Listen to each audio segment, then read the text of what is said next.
This story is also true. There once was the spirit of a saber-toothed cat that ranged across the frozen north. It was like many of its kind, once plentiful, when the ice sheets stretched from the far north to the summer seas of the far south. But this cat, this gray cat, was just a little fiercer and a little sharper and a little harder and a little hungrier than the others of its kind. It hunted down many other such cats in the shadow, devoured them, devoured their essence, their energy, and so grew larger and stronger. And the gray cat hunted the prey that is second nature for saber-toothed cats, the great herbivores of the Ice Age. And as they declined, it hunted the spirits of the new, smaller, lesser animals as they arose. Soon it had become powerful enough that it began hunting other spirits, spirits of the night, predator spirits, spirits of ice and snow. And so it became something more than just a spirit of a saber-toothed cat. And it became known far and wide across the north of the shadow as the gray cat who stalks the frozen night.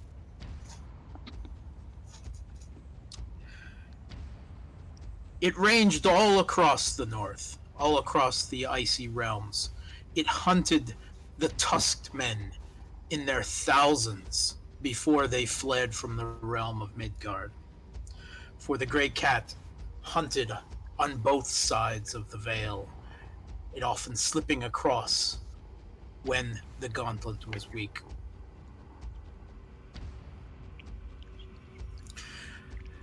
But always it returned to the great lake of the north, its old hunting grounds. But even so, it was careful to steer clear of the alabaster towers that ringed the great lake. And later, as the centuries piled on one another, it would also steer clear of the chud, for they smelled a faint remnant of those who had built the alabaster towers ages before the gray cat even awoke. The ice sheets receded, and an age of man was dawning. And then one night, the gray cat was set upon in the shadow. That which hunted everything that it came across was being hunted itself. A pack of great dire wolves, harrying it at every step. But the gray cat who stalks the frozen night understood that these were no ordinary dire wolves. These were Aratha. These were hybrid man-wolf spirits in the dire wolf form, the Urshul. And the gray cat was afraid for perhaps the first time in its existence. It fled, was cornered and fought, was harried at all sides by a mighty pack. Eventually, it was brought down, blood and essence leaking across its hide. But the pack did not kill the gray cat. They dragged her and bound her and made her their totem. And so they became the Saberfangs. The relationship between the gray cat who stalks the frozen night and the Saberfangs was not a harmonious one. The gray cat had not wanted to be a totem, but eventually it found it had little choice. But eventually, every single one of the Saberfangs became marked in one place or another by the gray cat's claws, a mighty magical scar that each one of them bore as symbols of the pack that they belonged to and its mighty totem which they had chained to their service. The Great Cat was a mighty totem, and it led the Saberfangs to victory after victory around the terrain of the Great Lake of the North. But one day they journeyed far, far to the east, to the mountains before the Great Plains, in search of the great black fortress in the shadow. And this was far from the gray cat who stalks the frozen night's territory, and it could not follow them.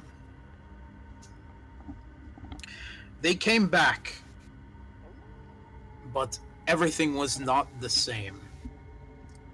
A corruption had set in, and the gray cat who stalks the frozen night felt a sickness in the wolves, and a sickness in itself.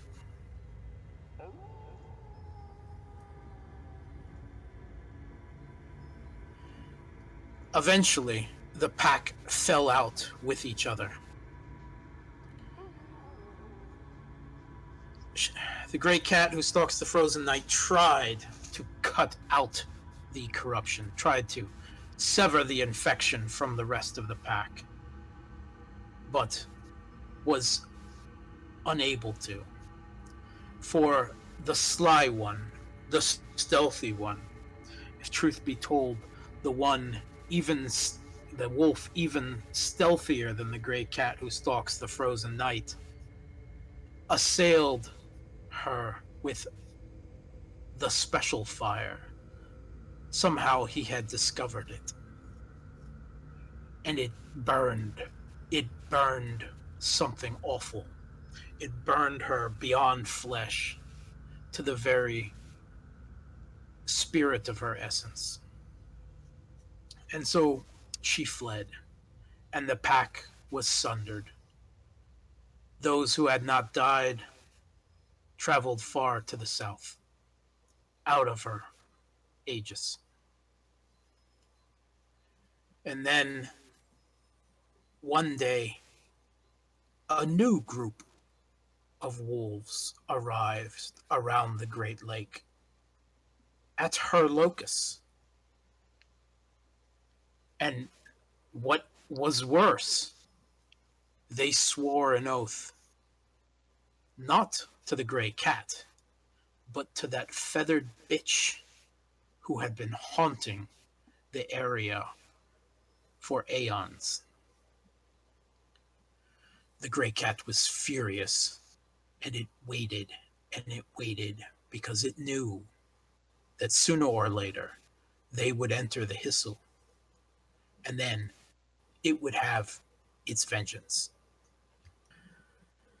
So, some 3 days have passed since the events when one member of the pack was slain, an alpha was a fight ensued, an alpha rose and transferred power to another, and the cleaning of the Ulfrdenne began. Those 3 days, great progress have made. The bodies have been burned to a rest that might bring them to Valhalla if they so earned it, or to Hell's dark halls if they didn't. Okay. You awake on the third morning, and there is a great noise outside the hall. You can hear the wolves and the dog Garm of the pack outside barking and growling. Something furious, something has awoken them, and they are angry. Okay, I guess this is where it goes back to player control. Before we continue, can I just confirm? Sophia, did you eat? Did you eat the? Did you eat Kodai? No. Because you haven't like. Did you like? You didn't eat him at all, or bite him or anything. You just killed him, but didn't actually consume the flesh. No, didn't consume his fucking flesh. Did rip his throat out, though. All right. Okay. Might count, might not. Yeah, because that was being disputed. I think we hadn't decided at the end of the last session, so I just wanted a final. Did he or did he not? Yeah. It's good to clear that up. All right. It's my character wakes up. It's pretty unusual for Garm to make sounds when we're all asleep. So I'm just gonna walk out casually. Did the wolf? Can I do animal can sound to see like are the dogs worried or is it just general warning that someone's coming or are they worried about something? What did you want to roll? Animal Ken? Yeah, to see what like are the dogs agitated? Are they scared or worried or is it just a general someone's coming? I'm waking my people up thing. Sure. Go ahead. Give me a roll. So would it be I guess wits and Animal Ken. animal Mhm. can. Do I get any bonuses for Garm being a well-trained dog or anything? Sure. I'll give you 1 die bonus for them being members of your pack. Okay.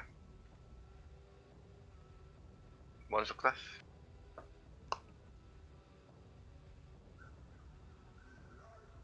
Okay.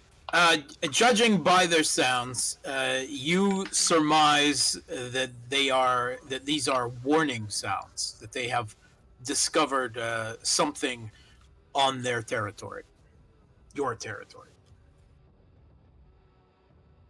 I quickly. I wouldn't be sleeping in my armor, right? That's not something you do with chainmail. So It's something that very few do, and I'm almost yeah, my character would not. fairly certain that Oscar most certainly does not. I just quickly just spent some time slipping it on, getting my armor and weapon ready. Okay, that'll take a good 5 or more minutes. What are you wearing, by the way? Chain, leather? I think I probably slept in like some leather stuff, but I'm putting my chain armor on. Chainmail. Well, did I have chainmail? Great. Whatever I had before. Okay. Anyone else? I mean. Well, Yeah, go ahead. Go ahead, Ian. no, you go ahead. You go ahead. So. No, go for it.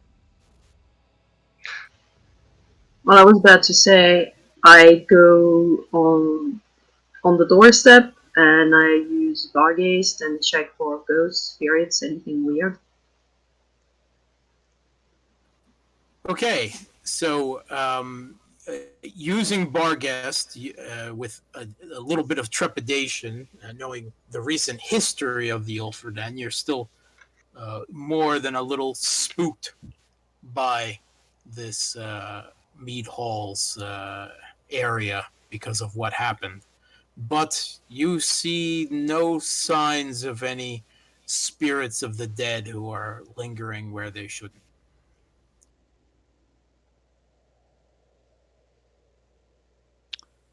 Well, next one. So do we all hear the commotion among the wolves, or what? Oh yeah, yeah. It's enough to wake the dead if there were any dead still here. Okay. Um, I guess Rúni would shift to. I think he would be in Orhan at this point. He would sleep in Orhan, and I guess perception check. Um, see if he can hear anything as well, or smell anything. Okay, so but you're still inside the hall, yes? Yeah, sure. Like he kind of perks up his head, and he's probably laying or lying next to Astrid. He kind of perks up his head, his ears kind of turn. He's trying to scan the situation, and guess for perception check inside. Okay, so you can automatically tell that the wolves and Garm are uh, are warning about something. But give me a perception check if you can see if you can determine something about what they're upset about. Yeah, okay. I mean, I don't want to roll like 100 times for perception because I have a good roll for this. So if you want me to just walk out and roll for the real perception, I can do that. Whatever. Because it's the way the system works. It's whatever. Fine. I'll just fucking roll it. So it's 8. Sheet wits composure.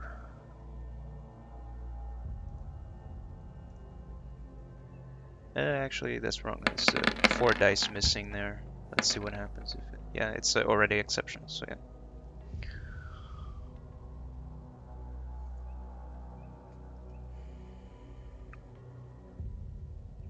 Great. Is that exceptional or? Yeah, I get a crit on perception on 3.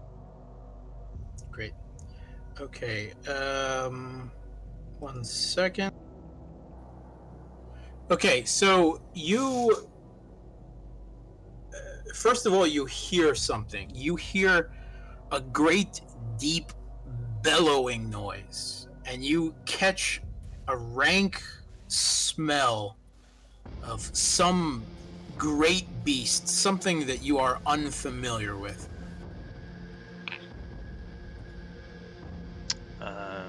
Is it like approaching the Ulfrdenne? Or is it just You close get the by? idea that that it's close by. Okay. If he sees, I guess he gets up at this. He sees, I guess he sees Oscar trying to put on his armor. He mentally scoffs at that, but you can't really see anything or perceive anything. Herdis is up as well, I assume, or no? She said on the door, probably yes, standing On the there. door. Yeah. Okay. So yeah, he will look to Sphere to look see where he is, and if he's not up or sleeping. Sphere at this point is probably going into the kennel or wherever the fuck we keep the dogs, and just getting ready to set them out because fuck if they're up about something. Okay, I'm gonna then. listen to them bitch tonight. Yeah, you guys haven't actually locked up the dogs and the wolves yet.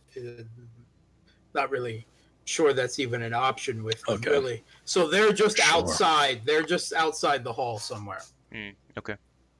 Are they barking in a direction then, or? Somewhere outside, out the front of the hall.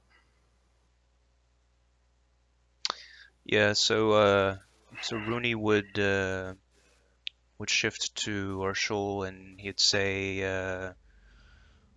I smell something as well. A beast I don't recognize close by. I'll investigate.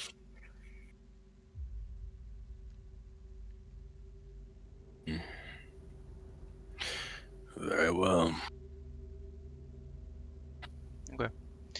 So Rúni, Shift to Herschel. yeah. So Rúni will lead the way here, and he'll roll. Let's use some gifts here. Why not? Right. He's gonna use a shadow pelt to approach this thing. I assume he has a pretty good bead on where it is due to the perception. Yep. Okay. So use shadow pelt because gifts are cool. So so a stealth roll here in Orshul would be, let's see, Dex stealth. Is that fair to approach? Yep. Silently. Okay. So it's an 8 dice pool. Submit.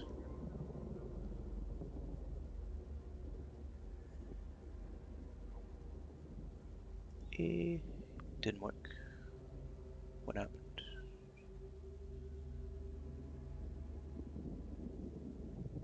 Oh, there it is. Damn, 7 successes. Because it's rote. So yeah. So you'd see Rúni going out into the wilderness proper, like amongst the trees and underbrush and all that stuff, and you see it's nighttime, right? Or is it daytime? No, it's early morning. It's the early morning on the fourth day since the events of the last episode. So the sun is up or is still dark? The sun is just cresting the horizon. There's Okay.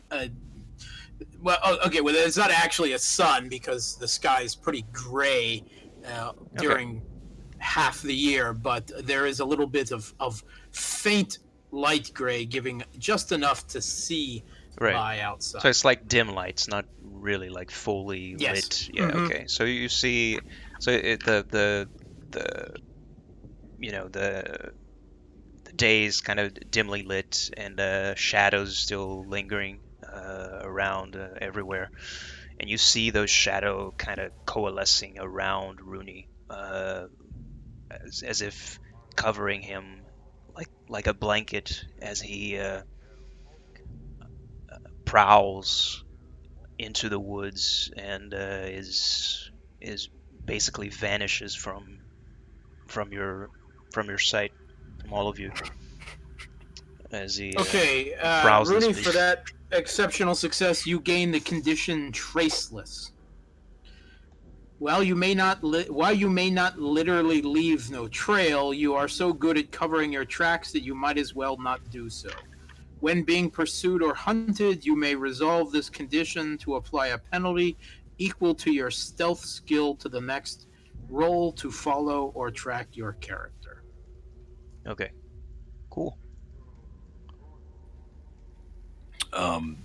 Okay, since Rúni's just fucking gone, I'm going to growl and snap at the wolves to get them to follow and proceed into the general direction of the woods. Which, I mean, when I say wolves, I think there's one that isn't a puppy or a fucking dog. So I guess my wolf.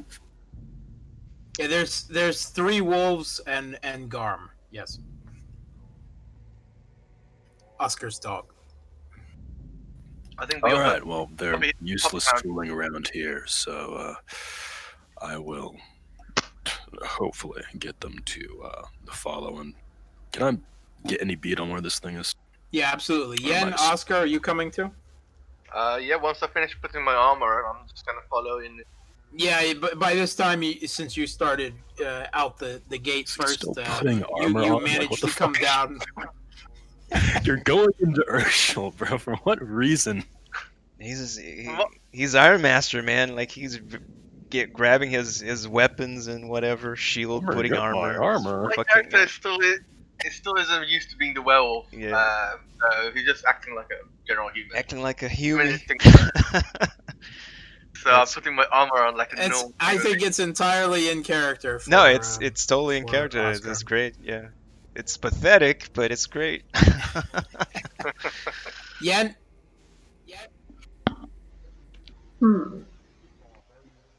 Okay, I'm gonna grab. Do we have something like a bottle or something like that? A water skin or something like that? I'm assuming they existed in the Viking era, right? No, they could only drink water cupped out of their hands.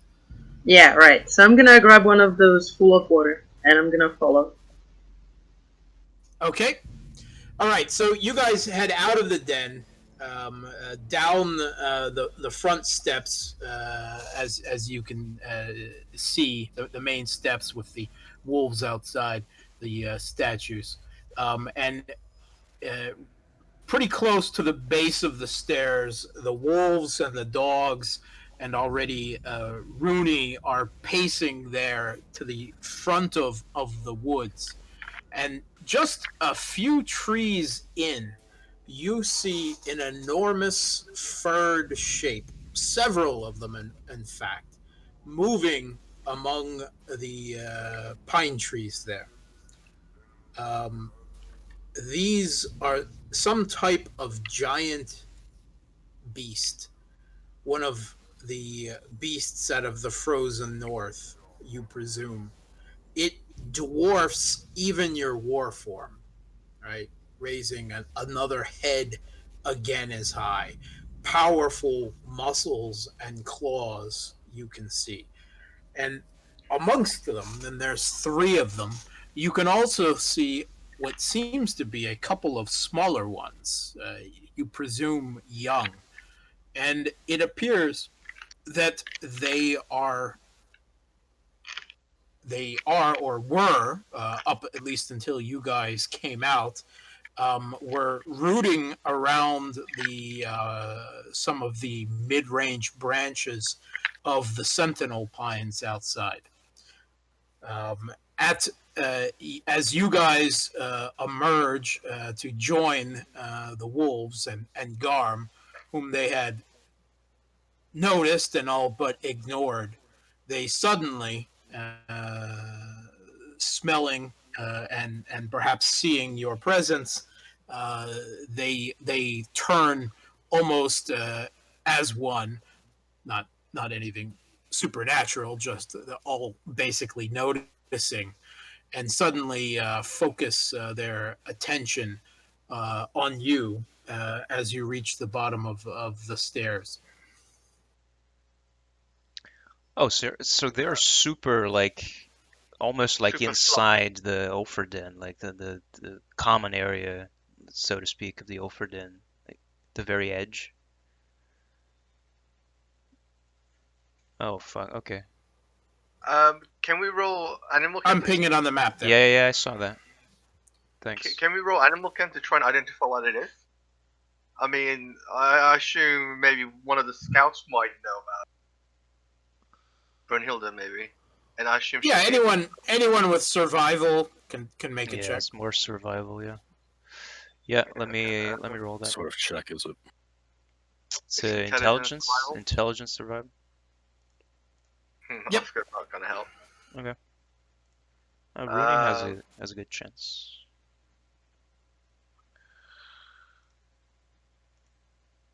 Can Brunhilde roll? Assuming she's a scout, so I assume she must have a decent survival. Yeah. Nope. Rúni never saw those. Is she fucking here? I thought it's us and the I wolves. saw all the pack were just loitering around the wolf hall. No, everyone's there. Yeah. So I mean, Sphere, you got one success. Mhm. Okay, you recognize them. You've encountered a handful of them before. They're usually a bit farther north, out, towards the forests and the tundra. These are giant sloths, megatheriums. Hmm. They're largely herbivores. Will they just fuck off if we are they in danger here? I didn't hear the Well- name of the animal. Could you repeat, please? It's a mega sloth. They are Oh. giant sloths, megatherium. Okay, thank you. Um, Can I roll to? Sphere. Go ahead, Yen. Could I roll to try and smell at them? Like, see if they smell like fearful or something like that, or aggressive. Yeah, you don't need to roll for that. You're right out there. They have a very strong, pungent smell. Something you won't forget now. That's quite certain. When you guys came out, they definitely seem a little bit more spooked than they were just by the presence of your wolves and, well, Garb. Sphere, you know that they can be very dangerous, at least to humans, and probably even to you guys, if they feel threatened, particularly if they're protecting their young. But left to their own devices, if you get the wolves and the dogs away from them, they're not likely to really bother you that much. They're probably here for the pine cones. A fuck ton of pine cones. Well, you show up for pine cones and your whole family gets slaughtered. It's the way it works. All right. Well, my character shouts out, "Does anyone know what this is?"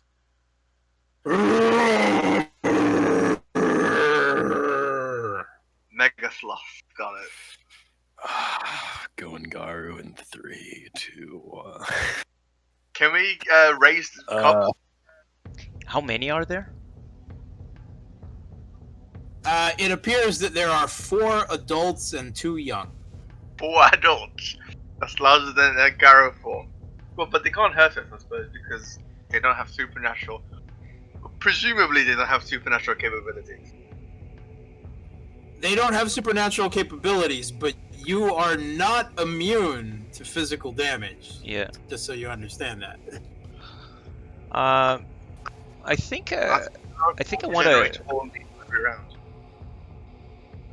Man, this is weird. It's a situation where your human brain is working out a character and you want to harry these things out of here, but then your wolf instinct should be like, I smell Get the prey. fuck out. Well, I don't think necessarily Yeah, prey. it's just meat on the menu as far as fare is concerned. Yeah, So, it's weird. I mean, I'm gonna leave it you- to Rúni to do anything clever. I think I'm just gonna.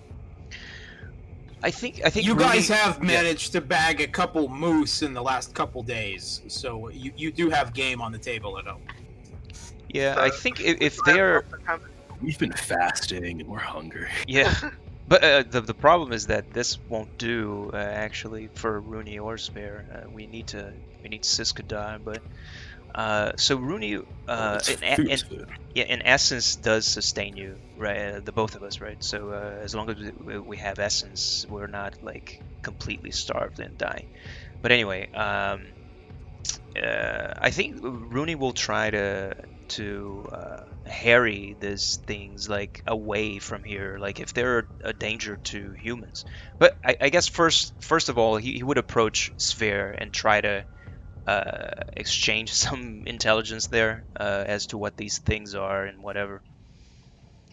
And then I think he would try to harry them out of the territory to somewhere else, not so close by to the Ulfrdenne and not so close to the settlement, if they are a danger to humans and all that. or could be a danger. Well, they could certainly rip the hell out of the wolves and dogs if they get too close. Yeah, I think One I'm just swipe gonna of those carry these paws, things. yeah. Well, harry them, but I'm not gonna weep if one or two gets taken down. Yeah, I mean, yeah, Sure, if you reemerge from the shadow or whatever the fuck to come talk to it. I think he still Fair has value, just- shadows around him, like, but he just approaches you, and you never saw him coming, like the classic Hunters in Darkness motto, right? And he just approached you from like your blind side or whatever, and asks you all these things, like, have you seen one of these before, brother, or whatever. And then yeah, go ahead. Yen, Oscar? You said there was 4 adults. How many babies? Two babies. Two 4 babies. adults, 2 young. I wonder if we could like capture the babies and raise it. But I mean, I'm not the combat expert here, so I leave it to the children of my feeders. alpha and the guy who fights a lot Yeah. to decide whether or not we should take them on. You were gonna say something, Jim? I sort of cut you off. It just says, meet leaf eaters, Yes. dangerous to the dogs. Yes, I want to What harry about- them away. Yen, do you have have you mentioned what you want to do? Okay, so my character doesn't know much about animals. Clearly, the brute is about to cause a mass slaughter, so I'm just gonna leave the butchering to the butchers, and I'm gonna, like, try walking a bit further away, like along the limits of our area, to see if anything, like, pushed these animals toward us, because they seem kind of shy. So I don't know. It's strange that they would come to the edge of the forest if they're gonna eat stuff that can be found in the forest. So I'm just gonna investigate, see if they have any weird reason to be here. Sure. Give me an investigation plus wits. Oh, by the way, Grim, my character sheet is up to date, I think, now, if you want to check. I don't know if you do want to check, but I assume it is. It's up to date. Great. Do you roll the center? So 2 successes. One two. success. It's 8 or higher. 7 does yeah. 7 Oh, does- sorry, 1. Sorry. Yeah, 1 success. Okay. Yeah, you don't see that, they're certainly not in the immediate vicinity, anything. If you circle around them a bit, you can see their tracks. Didn't seem like there's anything hurting them or harrying them. And their tracks seem they took their good, long, slow time, these being sloths, giant and all. It seems that there are a large number of sentinel pines around the Ulfrdenne. They're quite large, and they are known for having rather large pine cones. And right now, with this beginning of December weather, there's not a whole lot of vegetation other than pines. So they're probably here for the pine cones. Okay, so nothing to worry about. I'm gonna leave it to the guys. Somebody seems eager to, I don't know, eat, kill, whatever. Okay, so what? Yeah, I think Go for it, Jim. if we want to harry them out of here, we'll harry them out of here. Yeah. What's the role to try to do that? Subterfuge? Intimidation? Yeah. Okay. So Animal first can. of all, who? What? Yeah, I'll defer to the alpha here. Who's assisting him? Well, I assume Sver and the wolves. Yeah. And Yeah, I mean, I don't mind going into Urshel, that's the direwolf, right? Yep. And just helping out if you need it. Okay. So why don't you two? We'll make this a group effort. The Okay. Megatherium were not impressed by the wolves and the dogs, so they don't Okay. really add to this. But we'll make this a group effort, and Rúni and Oscar, you guys both make me presence plus intimidation rolls. Okay. And then whatever successes you get will add on to spares. Okay. Okay. Presence intimidation, definitely not his forte here. So that's what this fucking 3 dice.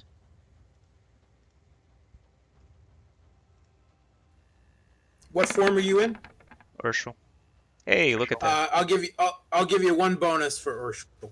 One bonus die? You mean? Yes. Okay, so let me roll again. Yeah. Anyone who's in Urshel. Yeah, no. Okay, so 2 successes for Rúni. So 2 extra dice for Sphere, I guess. Mm-hmm. Oscar. I rolled. I got nothing. Got nothing. Which is also completely in character. Go away! Go away, you big thing! Hey, fuck off, huh? I'll give you some coin. He's trying You to forgot do, to like you forgot to speak yeah, Finnish. It works better if you speak Finnish. his head is thinking that, but he's an Urshel, so he can't speak. So he's trying to be intimidating, and it's just a complete failure. Anyway, Got a Okay. whole success here, Grim. One success is enough to do it. With you joining in the forefront of the pack, the three of you, in Urshel form, you meld into your direwolf form, something that is at least something that these Megatherium recognize as a threat. Wolves and humans, they don't really regard as a threat. And you raise enough of a racket and nip at their heels carefully, but fiercely enough that eventually they decide that there's probably better pickings elsewhere. And slowly, not too hurriedly, giving you a few backward looks and a long rolling tongue out of the mouth, one last pine cone gripped from the tree, they turn and start ambling off down the hill away from the Ulfrdenne into the thicker forest below. I just have to be sassy about it. Stupid fucking sloths. Finally, the wolves start calming down, and Garm not so much. Garm is a hysterical little mess right now with these things, but Garm is the half breed. No, Garm is my my trained pocket dog. puppy. I'm Right. just gonna pick up the puppy. Garm is my Like, puppy. It's be just quiet. a child. Wasn't there a half breed, or am I? There was a wolfhound, but that was Kodai. So. Oh, Kodai's, okay. So all in the pack are wolves, or Garm is like a literal Garm dog? is it's a It's a literal literal dog. dog. Okay, cool. Yeah, everyone took wolves except for Oscar. I which mean, is it's entirely perfectly in Iron character. Mastery Yeah, of you to do that. Yeah, I guess Rúni would. it's a very fine and noble looking dog, like, well Yeah, groomed. it's an indoor dog. I mean, well, not indoors, but it's more for social settings. Are you bring sure the dog- other wolves haven't been pissing on it? You can bring him anywhere. No one will complain. Well, people might complain about bringing wolves to, I don't know, some social meetings or whatever. Walmart, Yeah. You're wasting your Petco- breath, pet- Oscar. Petco. I have no regret. Yeah, so Rúni would shift down into Urhan after this, like seeing the threat is gone, and just hurry back to the den. I do have some out of character questions here for you, Grim. While we were cleaning up the den, You said like 3 days passed. I assume we removed the corpse of Sigbjorn, right? The Rahu that was chained and with all the Bale Hounds Yes. ritual, whatever. Did the corpse have or show any signs of consumption by ravens? You know, plucking his skin or whatever, like some sort of feasting on his flesh or that sort of stuff, or was it like N- just ravaged by I don't know claws or whatever it was, and then they had like the fell runes and glyphs on his torso, whatever it was. How did it look? Yeah, it had been savaged. It looked like it might have had some before it died, some aggravated injuries, Hmm. likely caused by teeth and claws of something that might well have been or was probably other Aratha. And other than the obvious of having its head severed with a silver blade, the only other noticeable mark that you find on there is a very old scar injury from the claws of a very particular pattern of a saber-toothed cat. Right. Okay. Perfect. Uh, and if memory serves, you said the locus was sort of tainted as well uh, last session. Uh, can and you said we had to like the essence was tainted somehow or something, and we had to like Mm-hmm. make efforts to clean that up, and maybe Rúni and Siege Weird were the ones that were going to be on the forefront of that. Um, Can Rooney tell why it was tainted? What was it? The presence of basically what I'm trying to figure out is was it the presence of Sigbjorn's corpse the thing that was tainting the locust, or was the fact that the locust was kind of destroyed? You know, the tombstones or whatever you called them, like they were broken, and there was just a massive pile of corpses on inside like that pool of water where the locust is and all that. Were those things tainting the locust, or was it Sigbjorn's corpse precisely? Can Rooney tell? Yeah, give me an intelligence plus a cult roll. Okay. Then I will, if it's a cult, would you say that dark enlightenment condition applies to this so I can get a +2? Absolutely, Okay, so absolutely. so I'll And resolve that. don't forget that you also get a +1 for your totem. Yeah. For occult, you mean, right? Yeah, I have that in the sheet Yep. already. Mm-hmm. So I resolve that, and I get an extra +2. So intelligence plus occult. That is already factored in the sheet. Correct, correct. So it's that sheet roll. Boom. Modifiers 2 for the condition. Submit.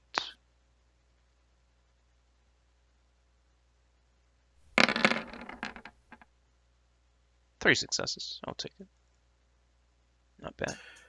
Okay, best you can tell that the corruption, and it is not an overpowering corruption, but it is definitely something that you want to remove. Your locus is unstable by its nature already. Hmm. This corruption seems it was done deliberately.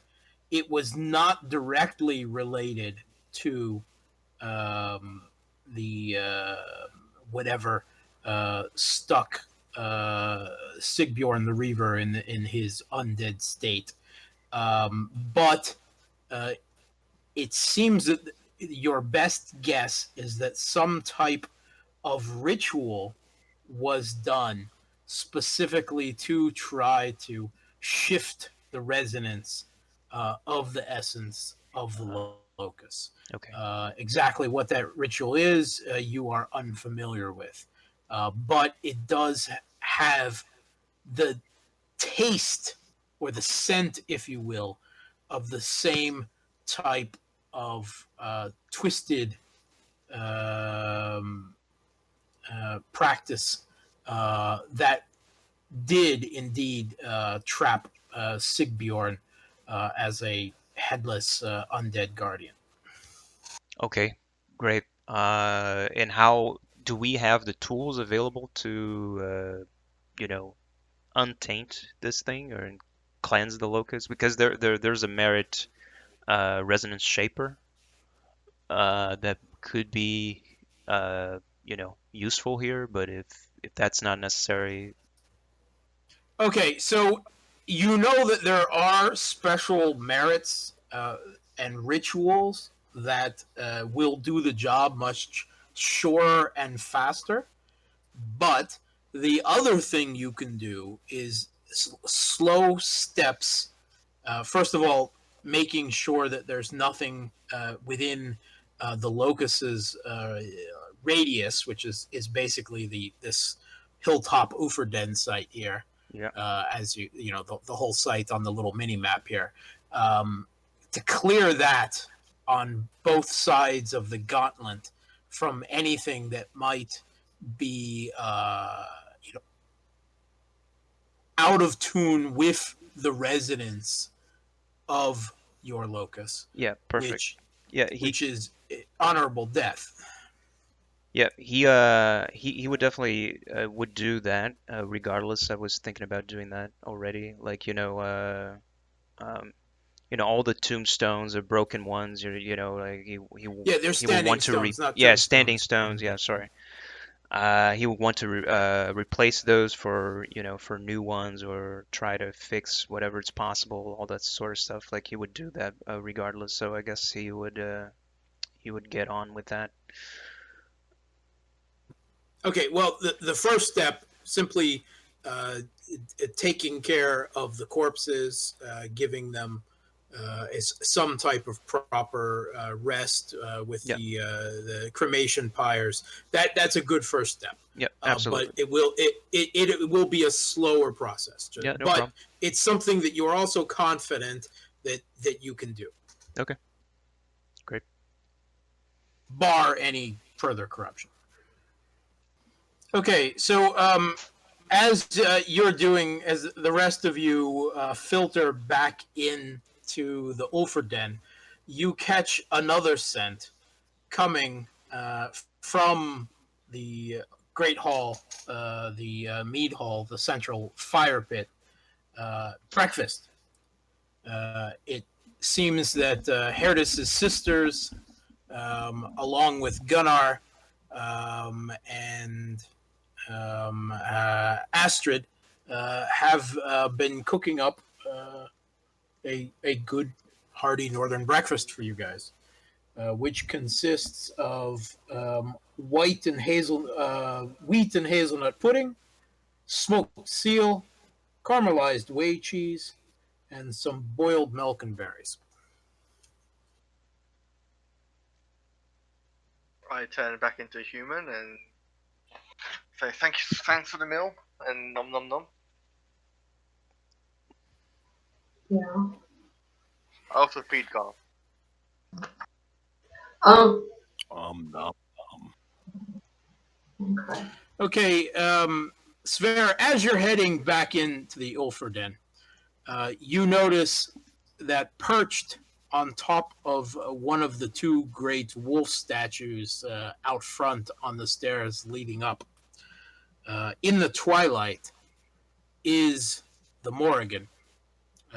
She is in her human guise in the twilight, her naked form just covered with writhing smoke, as black smoke as some kind of gown. And she is giving you a long, slow clap, and what you would guess to be a very sarcastic smirk to her eyes and mouth as well. Sverre's lips sort of curl into a bit of a sneer then, and he squints his eyes at her and says, You find me so amusing, spirit. Oh, mighty wolf cubs, surely you have terrified those Megatherium. I don't think I've ever seen one of them retreat quite that fast. I just roll my eyes. It is an eye-rolling competition, and I don't know who you're going to win that one. They're not precisely worthy prey. Indeed. Do you want something? You just come here to mock. I'm just here to enjoy the show.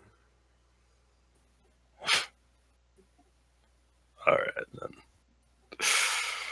Keep going. I'm gonna go find. I want to go find Sigweird. You find Sigurd in the main hall with his spoon in a bowl of wheat and hazelnut pudding, slurping it down. Cider. I need my runes cast. You always need your runes cast. But this time I've been waiting long enough. He sighs, put the bowls down. What is it you would ask of the gods? I slew a brother, and I did not mourn him. His spirit was weak, but I've broken my bonds. Surely they call for penance. Sigurd fumbles through one of the pouches at his belt, and instead of pulling out bones, he pulls out his pouch filled with tiny little rune stones. Casts them on the ground, peers over them one by one, touching each of the stones where it fell. The answer is quite clear. Sverre, Alpha of the Ulfrdenne pack. Oh, I'm sorry. You turned that over, didn't you? You did not tell me what to do. Always needing someone to tell you what to do. The penance... Forget it and just tell me what the fucking runes say. The penance the gods demand of you is that you must find a replacement for the pack, for the recalcitrant one whose blood you shed. How in hell's earth am I supposed to do that? The runes don't say, and such things men must, and wolves alike, must make their own fate. Now leave me to my breakfast. Yeah, just walk away. So, Rúni obviously is not eating. He's an Orhan, and I think he shifts to Dalu for a change, and he'll say in first tongue as always, I do want to scout the vicinities of the Ulfrdenne. We must lay claim to this territory. We must perform a rite to sanctify it, so that both the flesh and the shadow knows that we own it. And I think a mile out in every direction around the Ulfrdenne is a good place to start. And I'd like to scout it and claim it if you all would join me. Because without territory, we have nothing but ourselves. Were you speaking to all of us, by the way? Yeah. Okay. All of you. Like, probably everyone is like in the middle of the hall, like breaking fast, and I would have been eating indoors if I can. yeah. I mean, the middle of the hall is indoors, I believe. Oh, yeah. Oh, right. But I was thinking the fire was outside the hall. All right.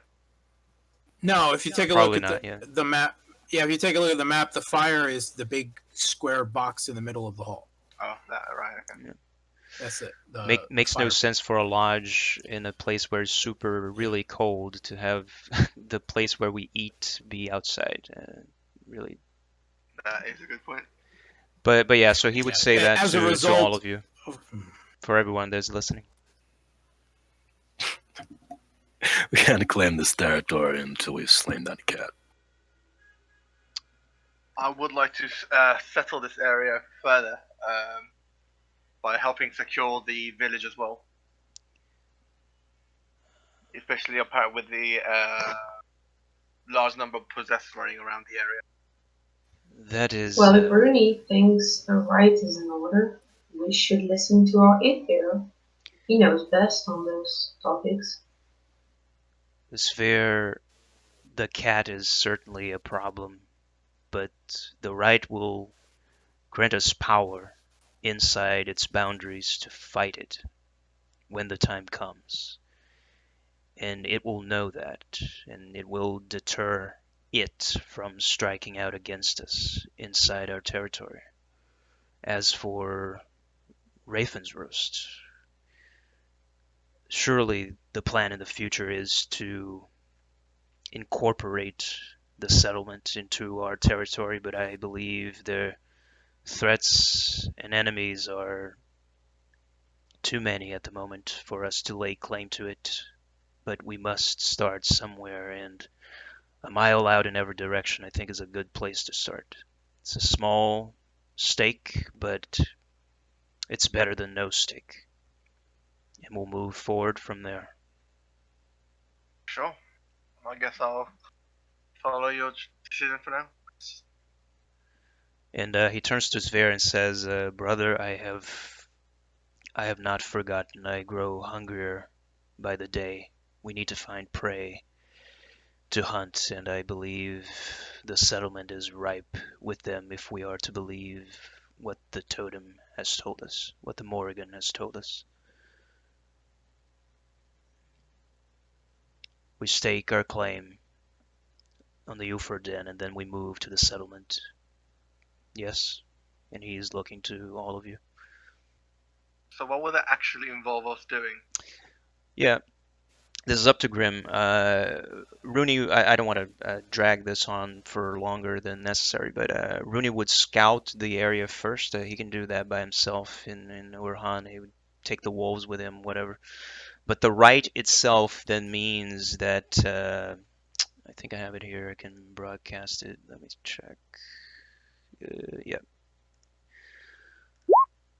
The rite itself is that, and we basically have to run the perimeter, marking.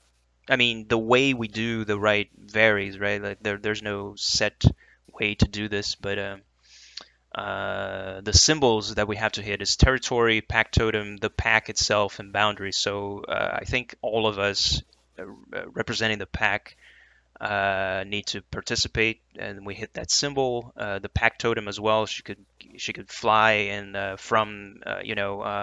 follow us from the Hissel as we run the boundaries on the flesh. The territory itself is the area we're running, and boundaries, everything's tied together. And as we do this, we just stake or like mark the territory with claws and fangs and urine, whatever it is that wolves and Ratha do to stake claim to the place. And once it is done, the ritual is complete. I kind of like the simple rite that they provide, and the pool, the strength occult's kind of a good pool for me. which is pretty much where I described, just gouging trees, with symbols of, wrath and territory and do not trespass or your life is forfeit, that sort of stuff. And that's it. And then the rite is complete, and we'll have a actual functioning territory a mile radius outside the Ulfrdenne. Great. So that's what you're aiming for, a mile radius right now, right? Yeah. To start off, the mile radius, I think we briefly discussed that is reasonable to start off with. Okay, so I want to settle just a couple things quick. Who of your pack is still in the village? I know that the blacksmith, Oscar's retainer. One of my sisters was still in the village, so one of my sisters. Which one? The human one. So Herver, right? Yep. And she's the older one, 13, right? Yep. Great. And Okay, she's so the one who speaks to wolves. So the wolf might be around. great. Herver. Oh, your wolf is with her. Yes, she speaks to wolves. Okay, so Scratch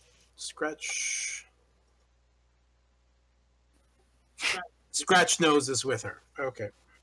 Herver, Scratch Nose, Iron, Odinson, the blacksmith. Yep. Anyone else from the pack still in the in Hraefnsrost? Well, I had told Bjorn to fuck off, so I don't know if he did or not. But He was here during that undead fight, so I assume he's still here. yeah, I told him to fuck off when he. Yeah, sure. We'll say that he eventually wandered back down to the village after that embarrassment. Okay, that's it? Yeah, I think so. Eggel's here, Gunner's here, Signy's here, Hair Gunner, I Yep. think Brunhilde. Brunhilde, Yeah. Sigurd, and the rest of the wolves. Great. Yep. And Astrid, for sure. Okay. And Astrid, yes. Got that. She was the one making the breakfast, or at least one of them. So. Oh, yeah. Perfect. All right, great. Second of all, sleeping arrangements. Okay, if you'll take a look on the map, and it's pretty accurate. There are close to 24 outbuildings outside of the mead hall. You get the idea that a number of them were previously used for storage. There was nothing salvageable other than what you guys, I already gave you guys. And some of them had been lived in, you presume, by many of the people who ended up dead in the pool in the Standing Stones. But the sleeping arrangements are pretty much up to your alpha, where you all sleep, who gets what. It appears that the previous pack all slept together at the far end of the Wolves' Den itself, the main meat hall. In the back, there is a big, partially partitioned, partially curtained off one big room back there that is just the floor was completely strewn with cushions and blankets, and it appears they made one big pack bed out of that. It's entirely up to your alpha whether you guys are all there, or if he hands out buildings outside, or but I'm going to need to know where you guys generally are when you're certainly when you're sleeping at the Ulfrdenne. I mean, Rúni would not micromanage things to this level. He wouldn't bother, but he would. He's kind of, let's say, territorial, so to speak. So he would, and he would want to rest near the locus So he would probably grab one of the one of the one of the houses either here to this end or here, and try to make a cozy place for himself and Astrid. Uh, and that's it. I mean, whoever else they can sleep wherever they want. Like he's not gonna micromanage this stuff. Okay. All right. So just pick one of those buildings, and it's yours. Everyone else, it's up to you then. Yeah, this one looks okay. This looks like a larger one, like a small house here, like where he could maybe do some of his shenanigans, rites and whatever it is, and kind of a larger complex here in this L-shaped thing. So maybe let's say he gets that one, and that's it. Well, I would look for one of the houses that is in the best possible state, and I'd go sleep there with my sister. I don't think we have any other women left, so I'm gonna leave the guys to deal with themselves, basically. Brunhilde's here. Oh, then, well, if she wants, she can come with us. If she wants to be with you, she does whatever she wants. She's welcome, is all. Would she? I mean, she doesn't really care where she sleeps, but I'm just thinking out of character whether that would be a good idea or not. Don't think out of character, think in character. I think she'll probably stay with near thingy Oscar, as Oscar's basically employing her, and she's close to the family, so. Yeah, she doesn't really look like a person you need to protect anyway. Yeah, so Brunhilde will stay with me. Okay. Great. And where are you staying? I will stay. So is this? I'll stay here, I guess. Okay. Like a Great. there's 3 houses and like a ground in the middle or something. Yep. Yeah, so I'll go in the center house and then like sort of explore the other houses around and basically probably use the other places as storage and stuff. Great. It's fair. I sleep in the wolf's hall. Signy probably just chooses whatever house he likes and sleeps there. So, literally a random one, I suppose. Did you say he was blind or is it just short?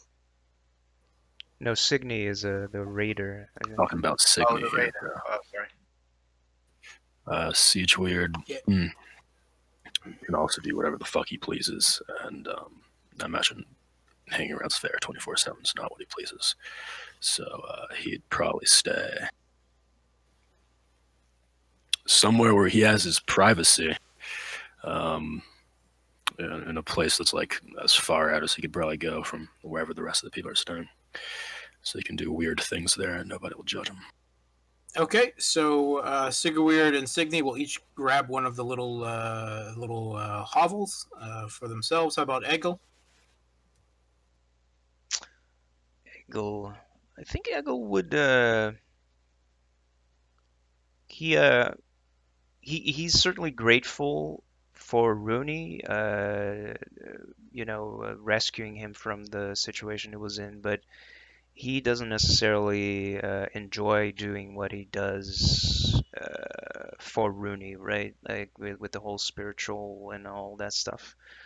So maybe he would try to snatch on to Oscar, in fact.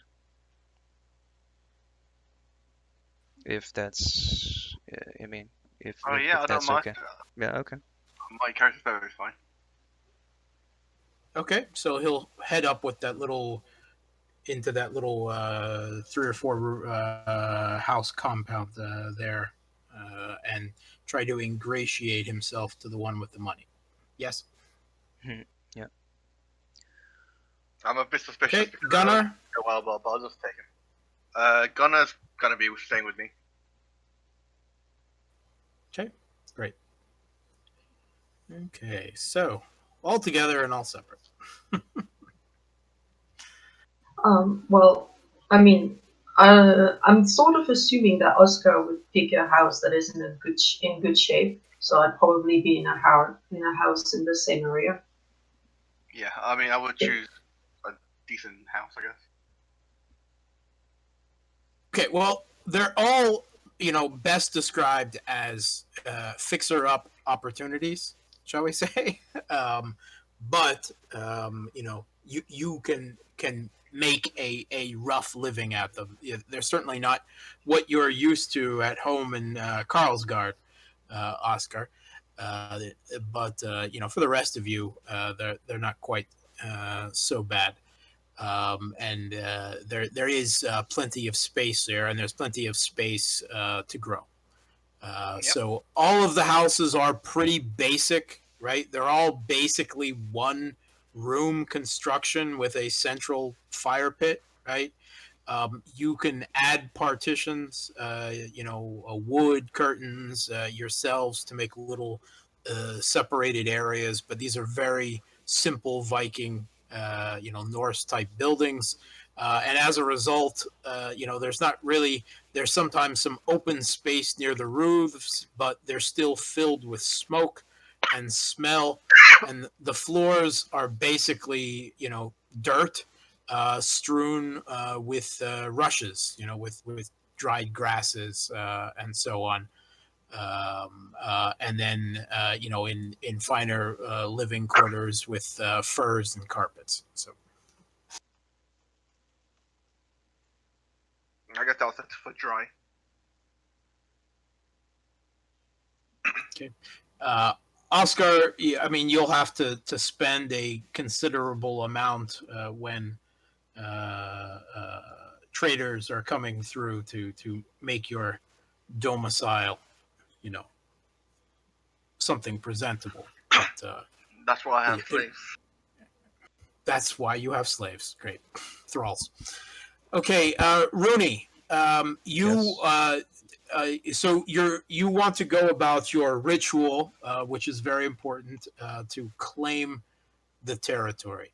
How do you want to go about this ritual? First, I will tell you what are the primary locations of this area here, right? Great. First of all, is the locus, right? Absolutely. Okay. Um, Yeah, only a mile out, right? Within a mile of the Ulfrdenne. Yeah. I guess. okay, you If can you want, see the if Ulfrdenne. you Yeah. want me to, if you want me to roll like a survival or whatever it is, to see how much he can perceive from that or whatever, before you give me the information, whatever it is, it's up to you. Oh no, this is pretty clear, right? Okay. So the most important place is the locus, Perfect. right? Everyone can see me ping that, yes? Yep. Yep. Okay. The second most important place is the mead hall itself, right? Perfect. The third most important place is the great tree, Oh yeah. which you can tell even from this side of the veil is awakened in the shadow. It is an awakened spirit. How do you So mean it it's is. we can tell from this side? You can get a sense of it from this side. You've reached across throughout this area when you've been around, and you get a strong spiritual essence Okay. filled feeling from this circle. That this entire tree circle here is special. You get that idea that it has a resonance of its own, uh, uh, something that doesn't conflict with the locus. But that central great tree is an awakened spirit itself, Yeah. Okay. of not insignificance.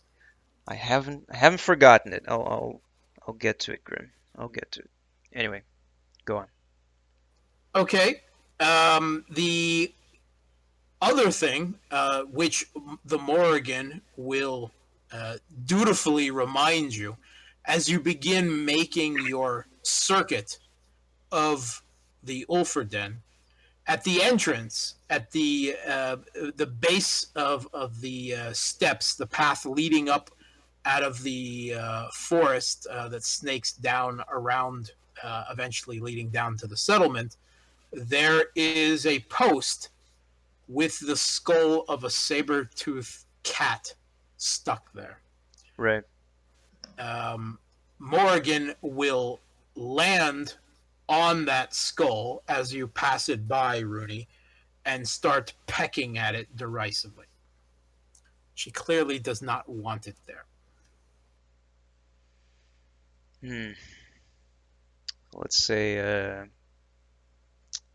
is this like during the rite or before, like the while he was like scouting around the area or something like that? Yeah, it's scouting around Scouting the area. around it. Well, okay. So he'd be doing that in Orhan. He sees that he would stop and shift to Urshul and ask her, Does this bother you, Morgan? What is the significance of this head? Morgan, in her raven form, defecates on the skull and flies away.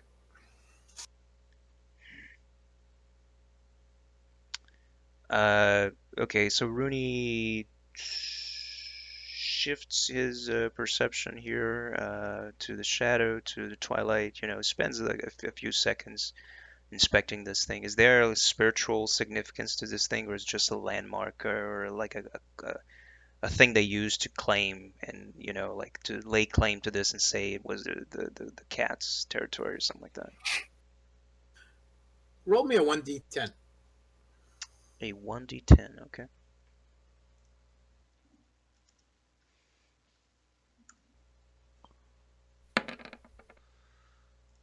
3. Okay, as you reach across, and your locus seems to be a little thicker, the gauntlet is a little thicker than it was a few days ago. You know that it's unstable and it fluctuates. But looking across, you can see that there is a a direct reflection of this object in the spirit world, and it doesn't seem to be basically a marker, a territorial marker of the saber fangs. It is imbued with essence, basically at a very low level, basically warning everything in the area whose this territory belongs to. Hmm. Well, I guess it's time to warn these motherfuckers that there's a new owner. Yeah. So how can Rúni get a sense of how bad would it be if he just, bites this thing and crushes it with his jaws? Yeah, you'd How get is bird shit in your mouth, so it'd be pretty bad.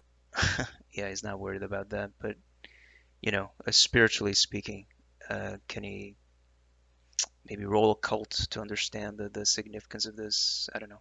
It's up to you. I'm feeling inclined, or Rúni is, to just destroy it. Destroy it. Okay. Give me an occult plus intelligence roll. I'll sure do. 6 days. Sheet.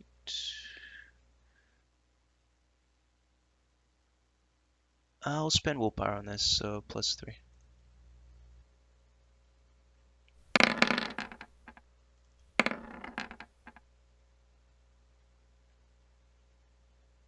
Damn, just 3 successes. Alright. Well, 3 successes. 3 successes is plenty. Okay, so this is both a physical and a spiritual marker. Obviously, imbued with the, a skull of a saber-toothed cat, not that of the gray cat who walks the frozen north itself, but clearly symbolic. You would have no problem destroying this. It's basically a talon. You would have no problem destroying it if you chose to do so. But it is entirely up to how you treat this artifact, right? How you view the previous pack who held this place and its totem. I see. So it's actually a talon. It's not just a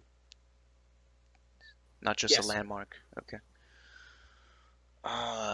It is imbued with essence Okay. Yeah. So he'd make a mental at a note. low level. Yeah. He'll make a mental note to return and take it out of there. But he's not gonna crush it, destroy it completely. So yeah, he'll keep making his rounds, shift back to Orhan, and keep making the rounds. Okay. You take it down off the post, and as you do so, you feel that there is almost a hush. You feel that the woods around the Ulfrdenne suddenly go quiet for a second. All the birds stop singing. It seems even the snow falling suddenly isn't even making the normal soft shushing sound as it does.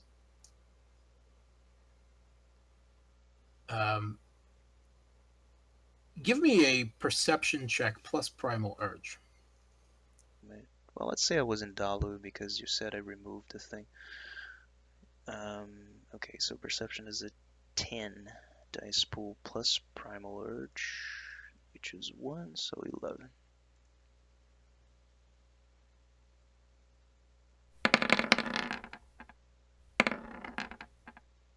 Exceptional. Wow. Okay.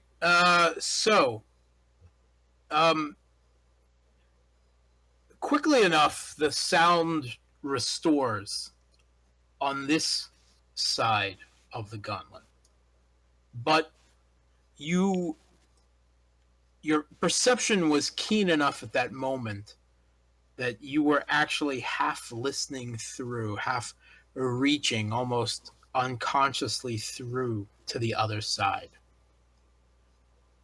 And you hear on the other side a heavy, deep panting. Yeah, the reckoning is coming. You hear fading steps in the snow away into the woods around the Ulfrdenne on the other side. Yep. Got it. Anyway, yeah, he wouldn't destroy it. He'd keep it tucked away inside the Ulfrdenne somewhere. Great. Somewhere safe. Yep. You get the sense that it's as soon as it's removed from the post, it's given purpose is no longer being fulfilled, and it's just an artifact with a bit of essence right now. Mm-hmm. Okay. And yeah, he'll try to get the rounds done as soon as possible and perform the rite with the rest of the pack. Okay, what is everyone else doing as Rúni is scouting out to prepare the ritual to claim a 1 mile radius area around the Ulfrdenne? What is everyone else doing? Approximately how long would that take? Did Rúni tell us? In wolf form, yes, running the thing is not going to take as long as you would, in human form. So, anyway, I mean, if it's only a mile radius, that's what. That's basically what, 3 miles? It's pi diameter? No. Well, if we take pi r squared, or maybe we shouldn't Who cares? Yeah, so that's basically Yeah, what. to, At least 3 miles is to gonna be running. scout, check, and mark it properly will take about half a day. Half a day. Okay. Several hours, yes. In that case, all right. I'm gonna take Signe and go for a little expedition into Hraefnsrost. The intention of tracking down my brother. I need to find him. Okay. So you're going to the village? Yeah. Okay. I'll be doing the same thing, I think, because it's only what, 30, Yeah, same. He needs yeah, it's supervision. only 20 to 30 minutes to the village, right? When we're in Urshel. And if it's going to be spending half Supervise a me. day, if it's going to be spending like. I'm not running there in Urshel. I'm taking a human with me, so there's. Wolf-blooded, but yeah. What do you say it was, Grim? Like an hour or 2 hours, or how long's the walk? Yeah, an hour. An hour at a good pace, yep. Just over an hour. Okay. Yeah, I can do what I need to do and get back before Rúni's done. Well, actually, rather than just follow you like a creep, I would probably ask you. Spare? Sorry? I would probably ask Spare, actually, before, like, following Okay. him. Spare? Where are you going? Hraefnsrost. Ah, do you have business there? Yes. Is that business killing someone? Probably not. Please don't. See you later. Okay. Yeah. I'm gonna be just basically running by myself without an actual form, without the wolf blooded. I'll basically leave them to basically just fix up the house a bit, fix up the accommodations a bit. Well, I'm just gonna go back to the village. I ask if they have anything that they want me to bring. Oh wait, no, we need Rúni didn't use that right. He's the only one who knows the right to make for us to keep our clothes, isn't it? That's our. It's cast. It's good for a whole lunar cycle. A whole lunar cycle. Okay. Then yeah, then I'm just gonna be going in Urshel form, and then well, if anyone here wants me to like pass a message on to the people in the village, then I'm happy to do that. Yes. Me? Would you mind bringing something back for me? Sure. Depends on what it is, obviously. But what do you want? It's a chest. It was carried on your second boat, remember? Remind me how big it was. Herdis would gesture the size of the chest. Like, I'm not entirely sure how big the chest containing my the stuff I'm gonna need for trade would be, Grimnir. Would it be something Oscar can carry? Well, I don't think that Oscar would carry, but certainly a couple of his thralls could. But like, it would be carryable, basically, transportable, right? Yes. Mm-hmm. Indeed, yes. Okay, so if it's not something that I can bring in, well, I'll just tell you. Okay, if it's so big that I might not be able to bring it by myself, it would need the thralls. I think it's probably best to bring the thralls after the ride's completed. We don't want them to witness any anything supernatural that we're going to be doing. Yeah, I mean, sorry, I didn't know exactly how big that thing would be, so I don't know if it takes more than one person to carry it, or if Grimnir just meant that you're a rich, lazy boy. What exactly is it again? The chest with my money? Mm-hmm. Like, I'd rather, not leave it where I can't watch it. Okay, so it's just your money and a few prized personal possessions? No, it's not something you would need a thrall to carry then. Well, I mean, if it's just solid like metal, like silver coins, whatever it could be. Yeah, it is. I don't know how rich you are there. It is in silver. I don't know what quantity it is exactly. Grimnir would know, but it's the equivalent of 2 dots of resources in silver. That would be a decent amount, wouldn't it? Well, if it's not something you can carry, I wouldn't have asked you to. Okay, that's fine. So are we saying it's something you can carry. I mean, it's not going to be, something you can stick in your pocket, but it's a burden, but you can carry it. Then I would ask you if you can bring it back. I might want to try and bring some of my own stuff. I'll see what I can do. I don't make any promises though. Out of character, Okay. can people? Sorry, do you have something else to add? Thank you. No problem. Out of character, can people ride on direwolf? Because I mean, obviously we're big enough for people to ride us. The problem is that Urshul inflicts lunacy on anyone who's not part of the pack. So it's not a good idea to go prancing around in Urshul everywhere. I was gonna bring Gunnar along because he's wolf blooded, right? So he's not affected by lunacy. And then what I was gonna do is take Gunnar along, go back to the village, and then come back on horses. I think what Rúni meant is just don't be in Herschel in front of outsiders if you're going to the village. Yeah, I mean, I wouldn't get off at the village. I would get off somewhere within walking distance, but out of sight from the village.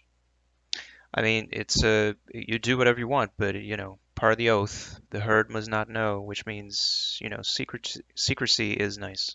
Just keep that in mind. But you do whatever you want. I'll be right back again. I'll be away for a few. Okay, fine. I suppose we don't exactly know how often the villagers leave the village and everything. So until we're sure, then I'll just walk. I'll just jog back to the village with Gunnar and Brynhilde, and then I'll see if I can hire horses on the way back, or mules or something. If I can bring your stuff, I will. That is. Okay, so completely independently, meaning separated by not too much, Sver and Signy, in human form, left Ulfrdenne and winded down towards Hraefnsrost. And they were followed not too long after by Oscar in Urshel. Yes? No, I decided that I'll take my humans with me. And my humans, I'll just walk / jog back with my humans and come back on horses or mules or something.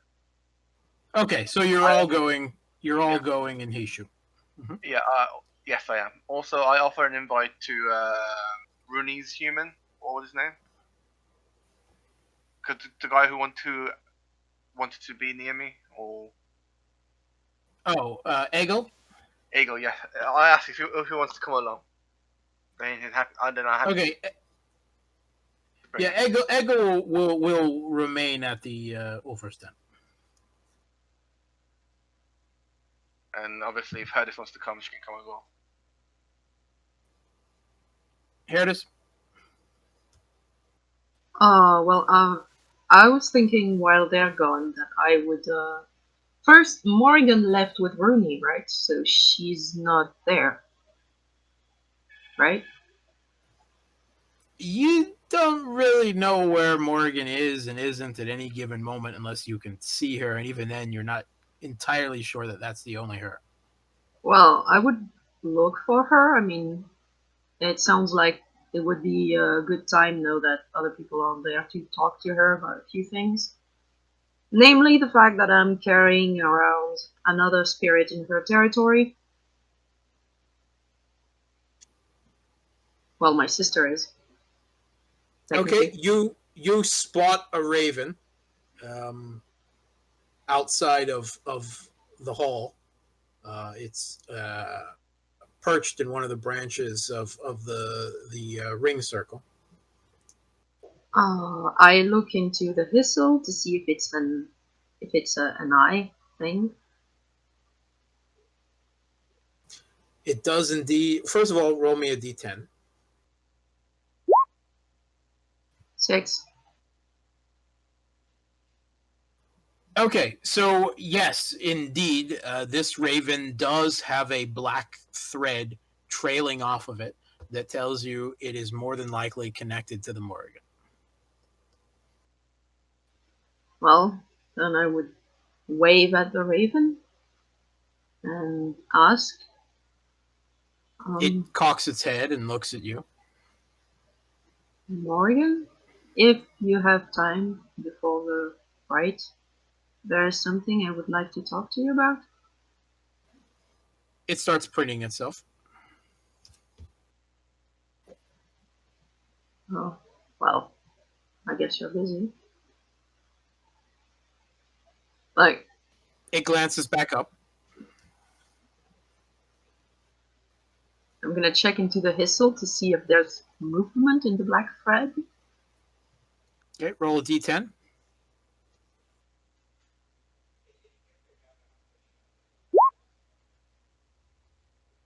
Same, 6. Okay. I mean, you don't. It's connected to Morrigan. You don't detect any movement there, but from what you guess, she can probably hear you and see you through it. Um, I wanted to ask you, since you are our totem, and well, we are about to dedicate this space to our pack and you, I suppose. Should I take my sister and the spirit inside her doll, outside of the territory? Is it something that offends you? The raven looks at you quite curiously, cocks its head one way and then the other, and taps the branch in front of you. I'm gonna look at the branch in the whistle. Wait, is it showing me something specific? Or is it just a branch? It's just a branch. Um, I'm gonna get a bit closer, just in case. Are you looking really Does it closely? give any other clue? Well, I'm not gonna get literally in the face of the raven, but yeah, I'm gonna get closer to see if I understand what it's trying to get at. Okay, you get up close, and the raven's looking at you. And then suddenly, from behind you, you hear a sibilant voice slithering in your ear. Bring the spirit before me. Oh, all right. Um, where shall I? Here? Is here good? To the locus. Yes. All right. So I guess I'm gonna go fetch my sister and tell her to bring the doll and warn her and the spirit that this is not the time to be playing games. Okay. From the other side of well, in the twilight, you hear feathers fluttering away from behind you. And the raven in front of you is still looking at you one way and then the other. Okay, well, I'm gonna do what she told me to. Okay, great. So you run trailing off not far after Oscar. Okay, Rúni, it seems that you're left alone for the rite here. Do you want to describe to me how you're going to go about it?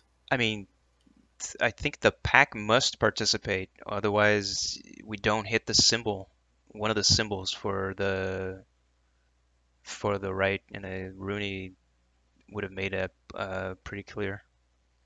It's not a wolf right that he can do by himself. It's a pack right, so the pack must participate. I I was under the impression that you're just scouting out to do the pack ride. You haven't started. No. This isn't the pack ride yet. No, I was scouting out to see, oh, here is a massive wound in the territory, like, 200 meters away from where we are, and we didn't notice that. Oh, that's important.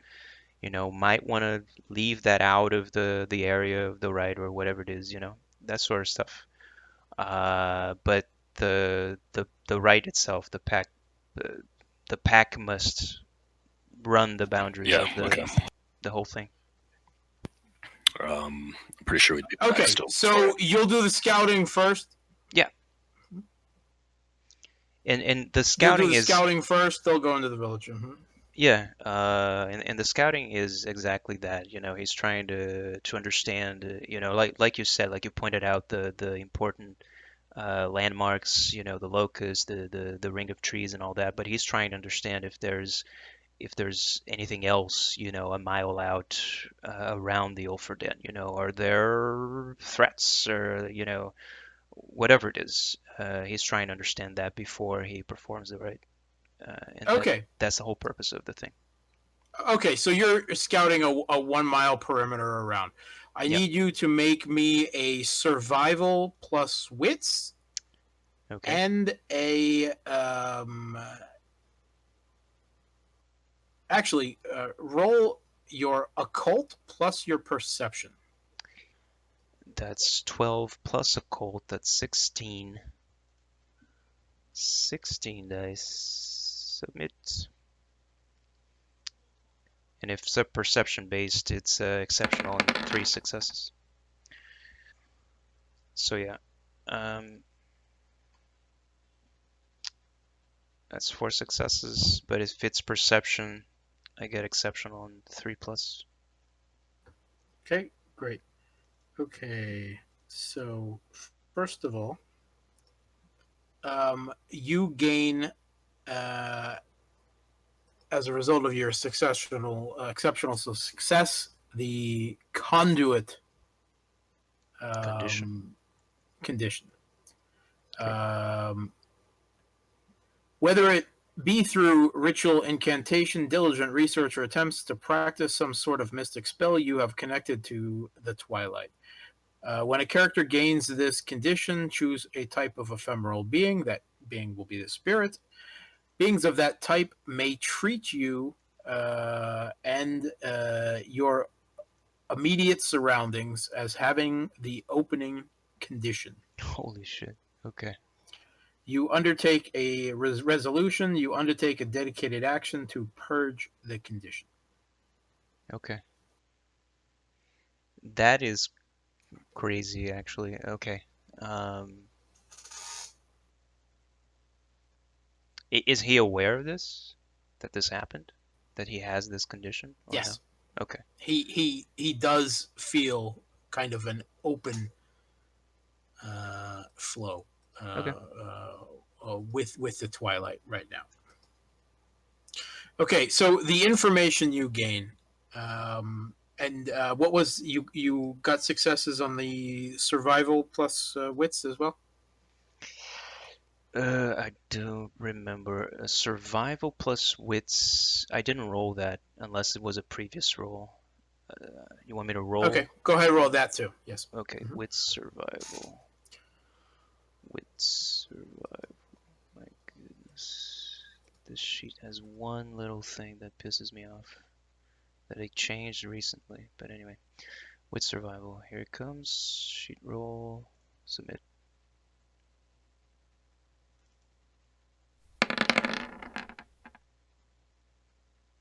Okay, so if you look at the area map here,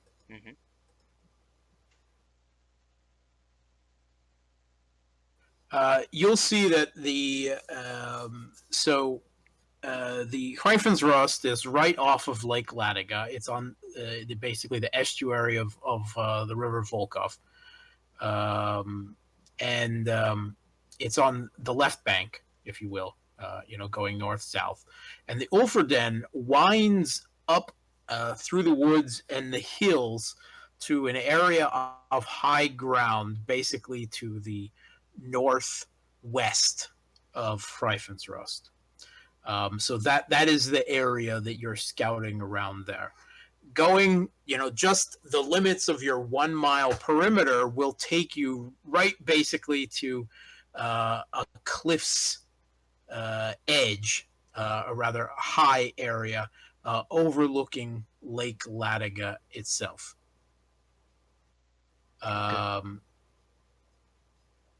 From your occult role being so open to the spirit there, I'll tell you that there is a ley line running both north and southeast out of the locus of the Ulfrdenne.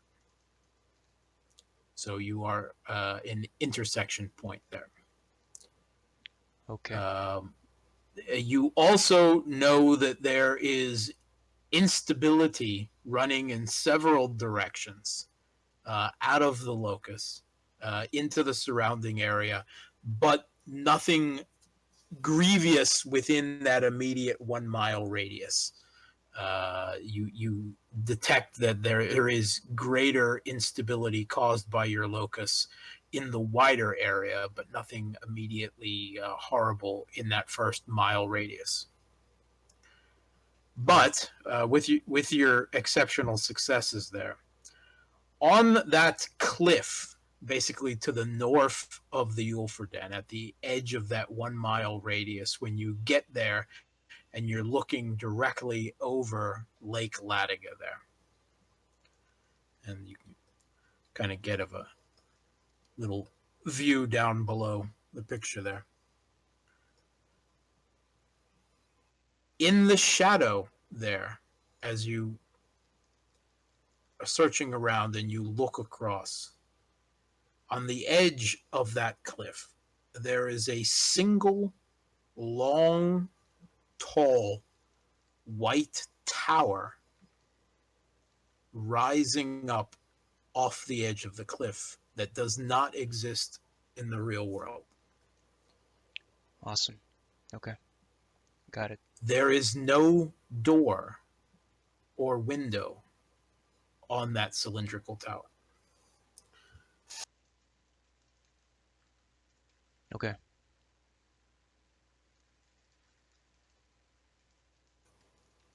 You detect that it is something significant, but you don't know what.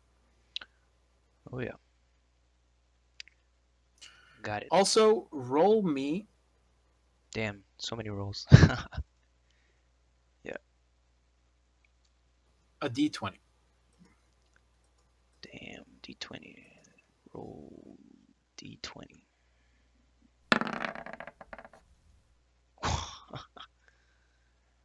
That's it, new character. Rúni is possessed by the saber fang cat. What'd you roll? A 1. A natural 1. A natural 1. Okay. Somewhat in the hills to the southwest, doing your scouting within that 1 mile radius, you come upon a grass-covered mound crowned with a dolmen. Some ancient Kurgan, someone of a somewhat more primitive society than yours, was buried here sometime in the past. It's completely grown over with grass and brushes at this point, but it's still recognizable. Okay. You detected there was some footprints at some point leading up and around this dolmen, and you detected that there was some type of clash, some type of fighting here, maybe something that extended out from the fighting at the Ulfrdenne. And you find a body of an older, somewhat in his 50s, bearded Vikinger laid out at the what you sort of surmise might be the entrance to the kurgan. It almost appears that the body is half sticking out of the dirt in the kurgan. I will inspect the body, sniff it.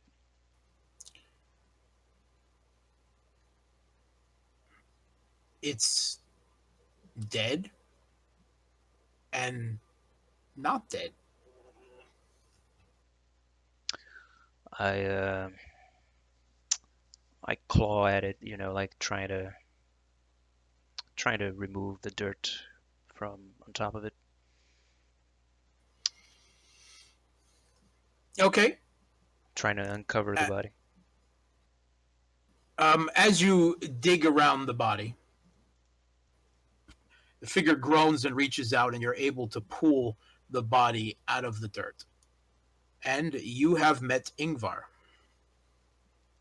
Yeah, okay. Okay, and you can write up that a little paragraph or two on that opening introduction in the next week. Sure. I mean, I'm almost feeling bad here. I feel like I'm role playing by myself here as a private game, and the others are just like watching. So we're cutting to them right now. That's why I said you can write it up. Yeah. Great. So, Sphere and followed swiftly by Oscar, and then Yen behind you. Did Sphere jump out for a second? Yeah, he said he'd be right back. Okay. Right. In the meantime, who's next? Oscar? Sure, yeah. I go back to the village. Make me a perception check. So my character sheet's kind of bugged out, so it's not scrolling sideways. Okay. Sphere, make me a perception check too. What? 2 1s again. I'm gonna say I botch. Unless you think there's nothing, it's not botch worthy. But I mean, you did say I should just roll, so my character roll. I'm gonna say my character botched, unless you think it's not botch worthy, or you Okay. I don't botch. Nope. Absolutely. Okay. Sphere? 2. 2 successes.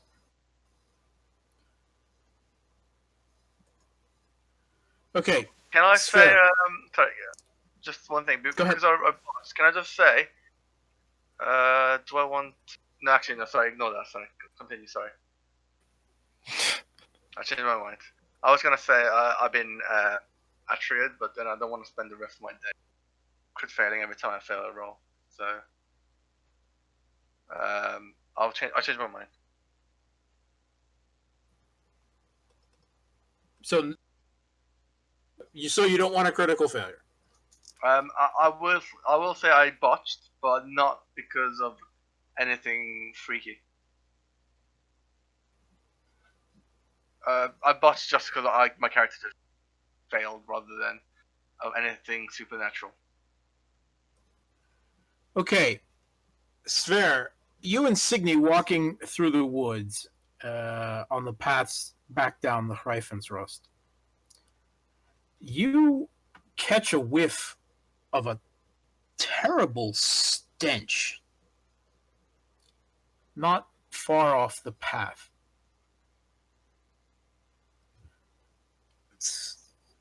just over a mile outside of your away from the Ulfrdenne.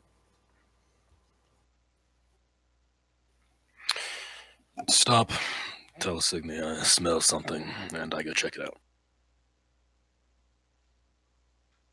Okay.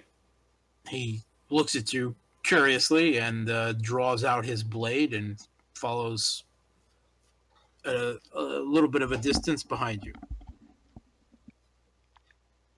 Up ahead, under the dim half light that's in the sky, you see the source of the stench. There's a deer, an adult deer, lying on the ground on a small game trail. To your heightened senses, it looks and smells like it died recently here, but of a long, lingering illness. You catch the stench of disease.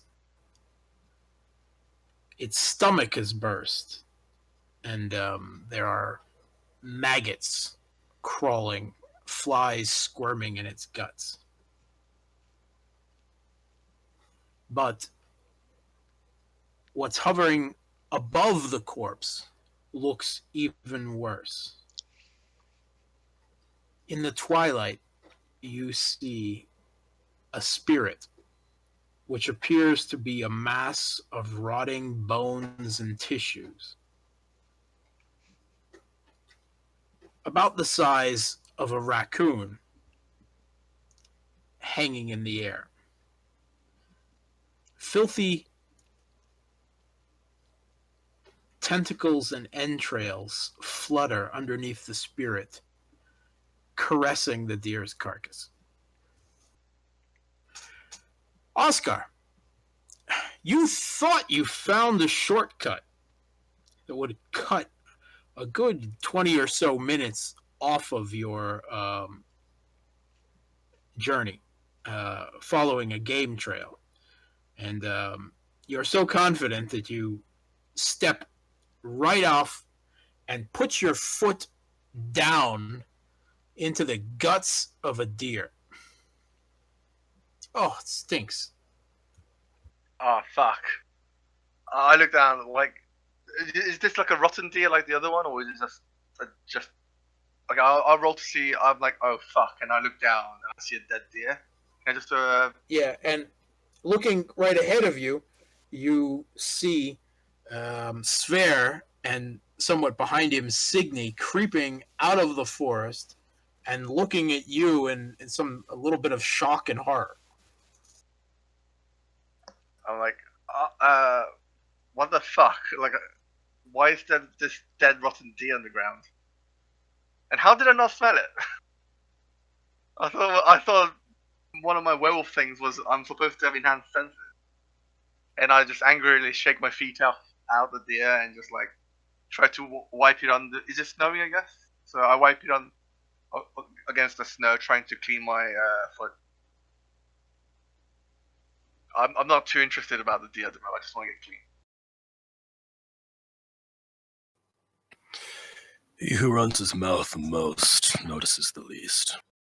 I wasn't even fucking talking. I was just walking. Oh, you know Sver, what? make me a wits plus occult roll.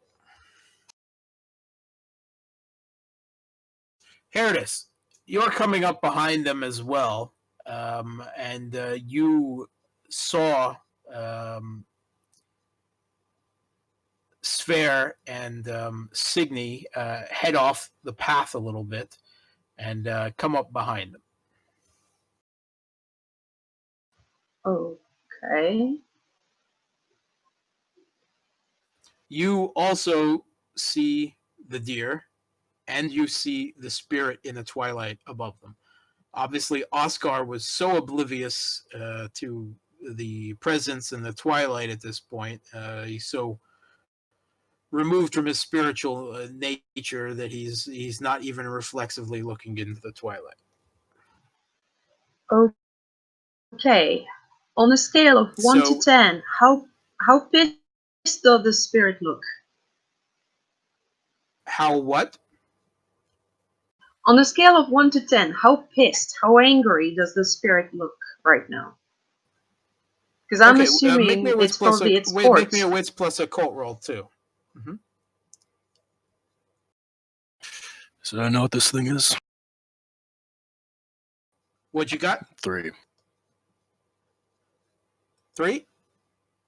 Okay. Yen. 1. 1. Okay, that's enough. Sver, you know a little bit more. You've been on enough battlefields to recognize this spirit is innocuous.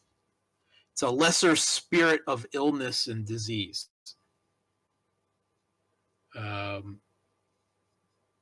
The spirit, of course, normally doesn't appear here in the twilight. It's obviously gotten through your problematic locus or somewhere around, and you would probably guess that it came upon this deer suffering from some illness and used its powers, its noumena, to accelerate or exacerbate that process for what it needs, which is death from disease. And it's basically feeding off the resonance of that death of that deer right now.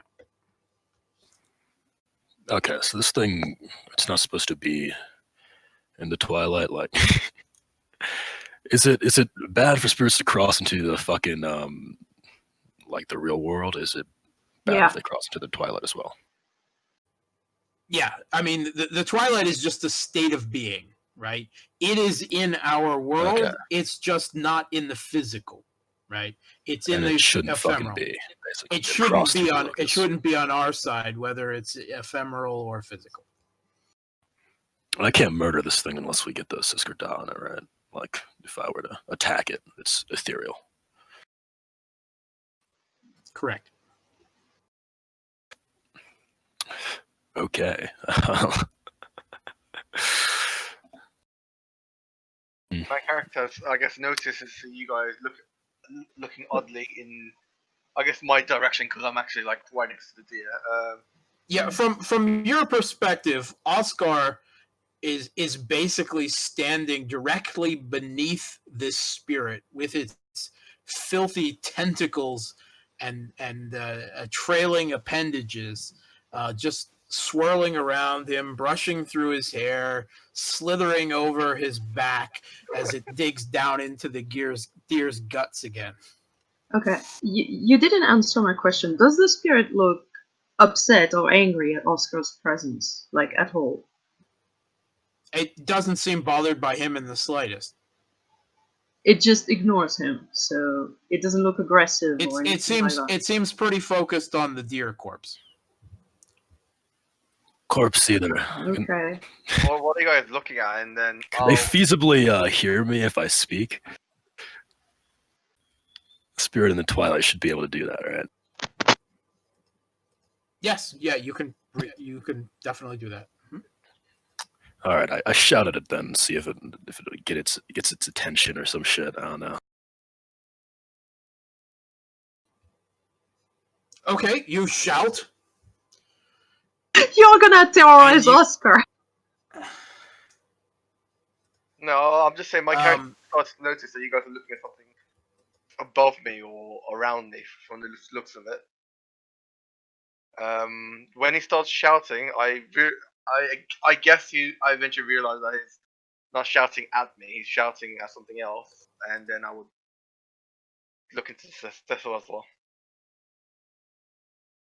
And then I would At that point, you realize that you are standing directly beneath some type of spirit, something pretty awful, almost Cthulhian on a much smaller scale, that is hovering like directly over you, like some type of obscene jellyfish.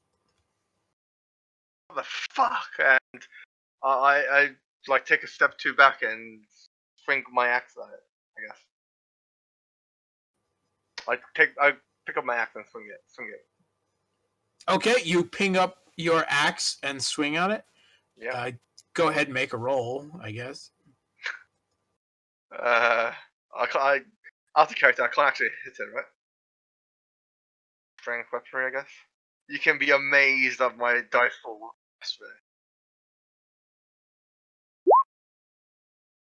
Behold and fear me. Are you not terrified? What did you get? I rolled one success. Also, sorry, it's not an axe. I would say it's a sword. No, would it be a sword or an axe? I'll just leave it as an axe. Doesn't really make too much difference, I don't think.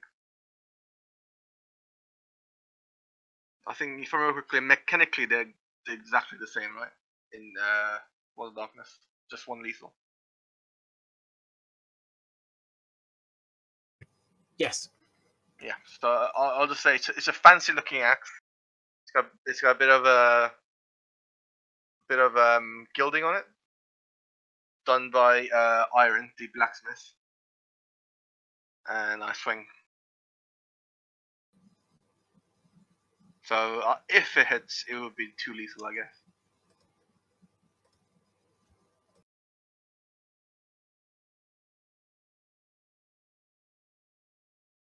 It's a very clean axe. Looks somewhat unused, to be honest. I'm sure that will surprise all of you.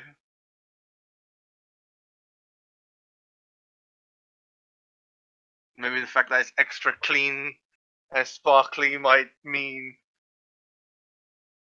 it's more effective against the spirit of disease.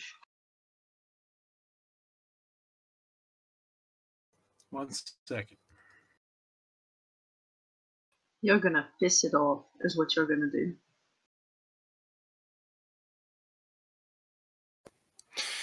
I mean, he's broken the border, so I don't really think we care if we piss it off. Gonna murder it eventually. Also, my character is freaking out anyway. Okay, so your axe passes right through it. You would have hit it, dealt it a solid blow, at least to one of its big tentacly appendages otherwise. But that's not the case, as it is in the twilight and you aren't. I swing and I go through it. Does anyone want to respond, or should I just move on? Grimnir, does the spirit look upset at Oscar's attacks, or does it still give zero fucks? Now, it hasn't even paused in its rooting and rooting in and caressing of the deer's exploded guts. I take a I'll be few back steps for this thing later. confused. I calm down a bit more. I'm gonna walk to Oscar and just hiding, leaving my sister behind, and I'm just gonna glare at you like, a mother glaring at a child who's throwing a tantrum. Are you done? He's a spirit. You can't hit it with an axe. Doesn't mean we can't try. Alright, yeah, I didn't expect that. I was just surprised. Anyone know what that is? I'm gonna leave Grim, going back to the path. You mean you said You're leaving, Sphere? You said you're gonna leave Grim? Do you mean Oscar, I guess? Yeah, I'm gonna go back to the path and keep on Hraefnsrost. You're gonna go be dark and Okay. on your own. Alright, I'm like, Well, maybe step out of the corpse the spirit is feeding off. yeah, I already took several steps back. I took a step or two back to clean myself. Then I took several more steps back. I took another step back to swing an axe at it. And then when it just went through, I took a few more steps back. So I'm like, no, not in in combat range, I guess. And I'm just going, what the fuck? So I'm like 2 or 3 meters away from it, I guess.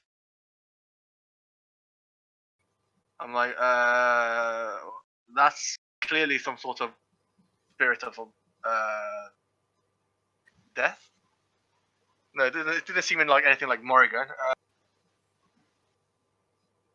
Do you know what the spirit of that is? No. We should probably ask Rúni, but it's clearly feeding from that corpse, so something about death or murder or, I don't know, rotting, decomposition, something like that. Oh wait, that does sound vaguely familiar. I'm gonna roll intelligence occult to see if I can figure it out. Go ahead. 0 success. Some spirit thing. Rooney's really good with this stuff. Because my character failed all the last 3 rolls, and I think at least 2 of them was a decent sized dice pool. Can I say I hear the name Brunhilde at the back of my head, and I botched this roll as well?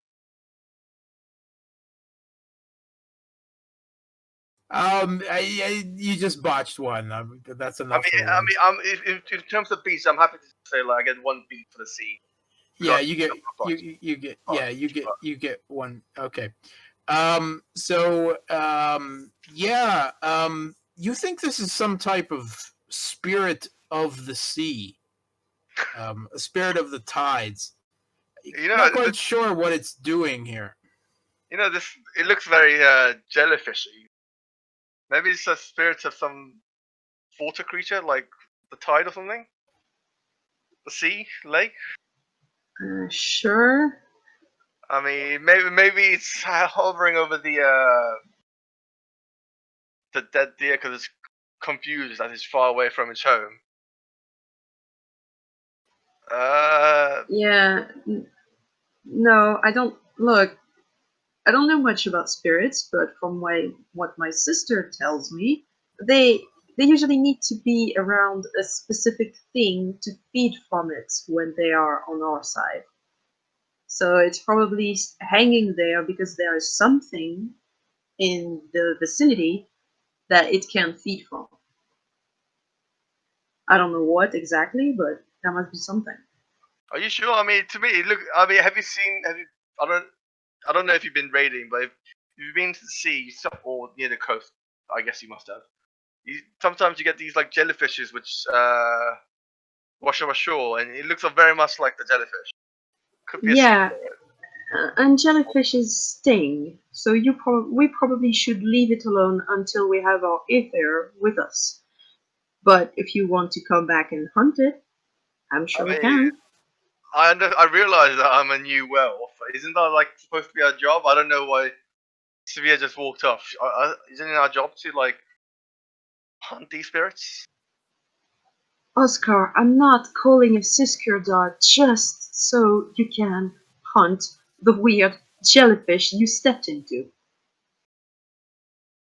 I mean, and then I reach into my pack and take out the horn. Out of character, you said there was a few days between us fighting the ghost werewolf and today's scene, right? Yes, correct. So I'm gonna say my character was experimenting with the horn during those days, and say, well, I can blow the horn and get. I think Rúni needs to turn up. I'm not sure if this is important enough to call Rúni though. He is, after all, scouting.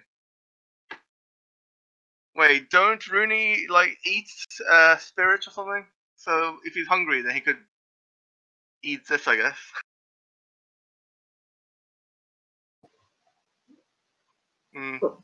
Okay, so are you blowing the horn?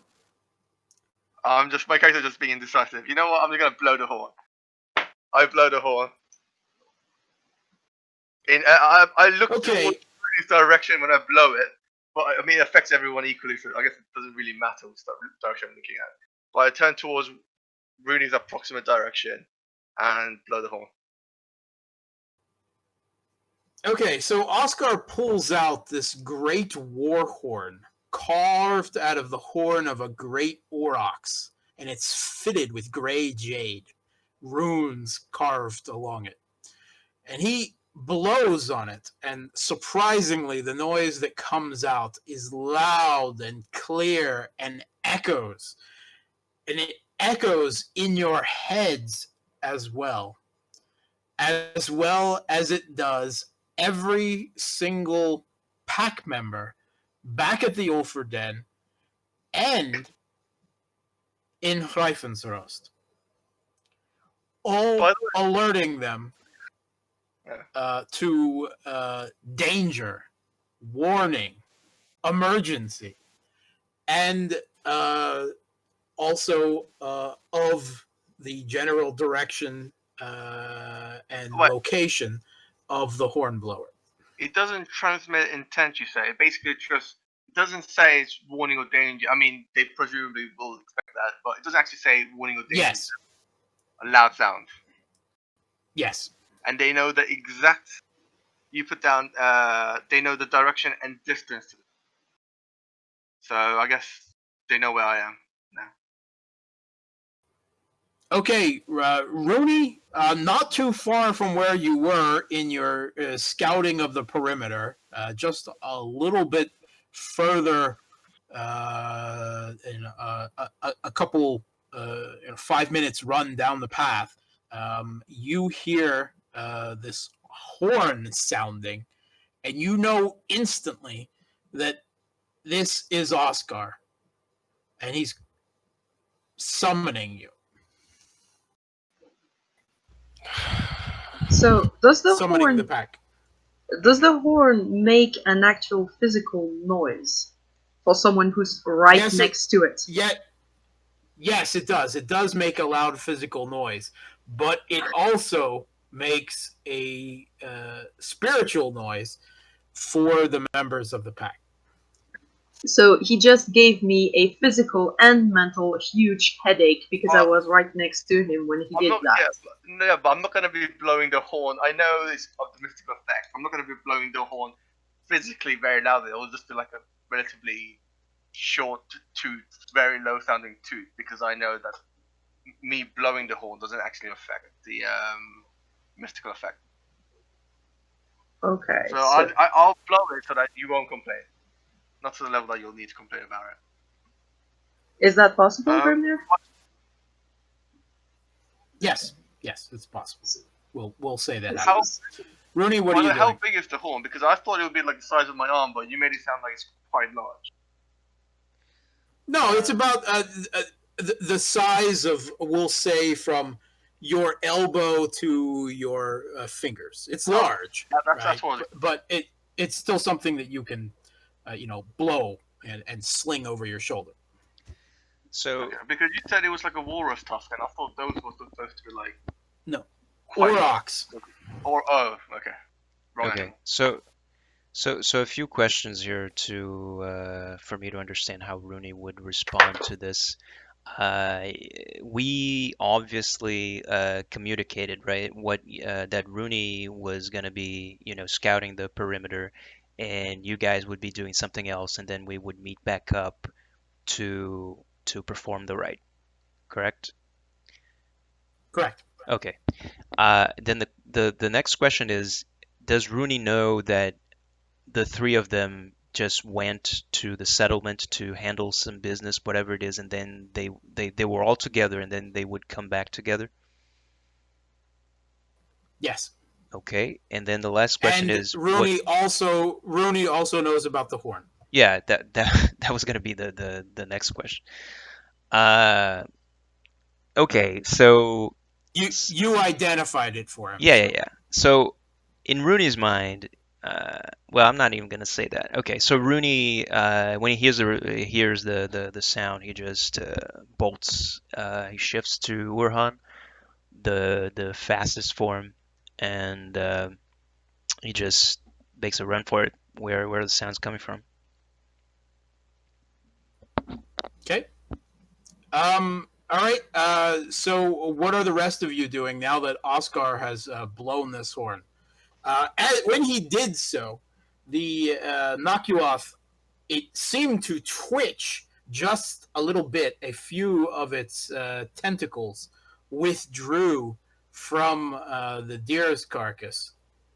but then they went right back. It seemed perturbed, but quickly decided it wasn't a real problem. Not a threat to it anyway. I would look at Oscar and ask, what the hell did you do? What is that Oh thing? my god. Well, I mean, out of character, you would all know about it because I've been, as I said, we tested it in the 4 days between us killing the undead werewolf and now and today. So you would all know about the horn, and I would have told you all beforehand that if I blow the horn, it's me blowing the horn to get the attention.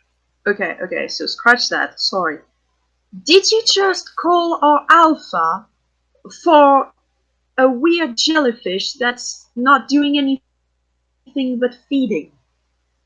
Our alpha, who's in the middle of preparing for a pack rite. I mean, yeah, he hasn't started the pack ride, so he could just go back to it if we're not like too far from the stronghold, so. Oscar, you don't realize, like, rites are serious business. You disturb him in the middle of preparing for something very important. I mean, What the hell? The rights are serious business, but the rights haven't started yet, so I think it should be fine. You know what? When he's biting you in the ass for this, I'm not. It's your problem. Your problem. Sure. And Herdis is just gonna walk away from you. Signy to Sphere. Hey, boss. I'm trying to figure out whether or not Sphere would guess that Oscar is doing this because he's an idiot, or if you'd like think that something went wrong and like the spear is just like coming to the fucking to Midgard somehow. It's emergency. It's fucking them up. I need to be there right now. Come on, be a good guy for once. Now your character was only like a minute or two away from walking from when I blew the horn. Just turn around and see. I think the only thing I could do is turn Urshel and go. I mean, I'd assume it's something important, right? That's why you blew the fucking horn. You're less than 5 minutes away. You can just turn around and see. I'd assume it's an emergency. Holy Christ. Oh my god, we're gonna punish Spare when he's a team player. No, it's gonna punish turn around and see punish what's Oscar. going on. So. It's like we'll have like this safety lock or whatever. It's like on the horn. It's like only break in case of emergency. We'll have something like that. Special item you got from the storyteller. Use one time. My character, basically we would have said, what I was thinking was, my character we would have discussed the horn, and I blew the horn to get your attention. I didn't blow the horn. We wouldn't have decided that it's only for emergencies. In which case, like it's not like what else? What the fuck else is going to be used for? Like, man, Oscar, Daddy's busy. We have a thing, the call on Munin or Hugin or whatever it is, that is used to communicate between ourselves. If you blow that horn, that shit is like red alert. Hurry the fuck up! It's the fucking bat signal. Yeah. You're pulling the fire alarm. You're like, I need help. Yeah. Otherwise, it's useless. If you're just blowing it to get our attention, then you're just gonna fucking annoy us. You can't transmit information with it. Yeah, exactly. If you need a message to be sent, we got that gift from Morrigan, the call upon Hugin thing. We can send a raven, the raven tattoo. We can send it to each other, to whoever you want, to transmit an actual message, not some like blaring alarm shit like shit's going down. So yeah. I completely forgot that that gift existed. Yeah. Anyway. You don't know, Oscar. They're making a big deal out of this. You think it's really significant that there's some giant underwater spirit right outside your Ulfrdenne.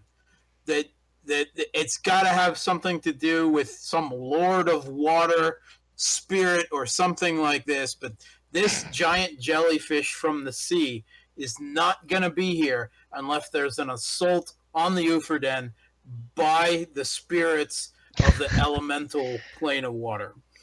that dramatic failure. Also, my character clearly hears the name Brunhilde on the back of my head. which I take a note of, but I don't talk about it for now. I just make a note of that. So can we assume we're all there, Grim? We all got there. Yeah, you all got there eventually. Sverre comes back. Signy is just a boss. Did Astrid slip some mushrooms in the food this morning? Or is there a giant jellyfish floating over that deer corpse? See?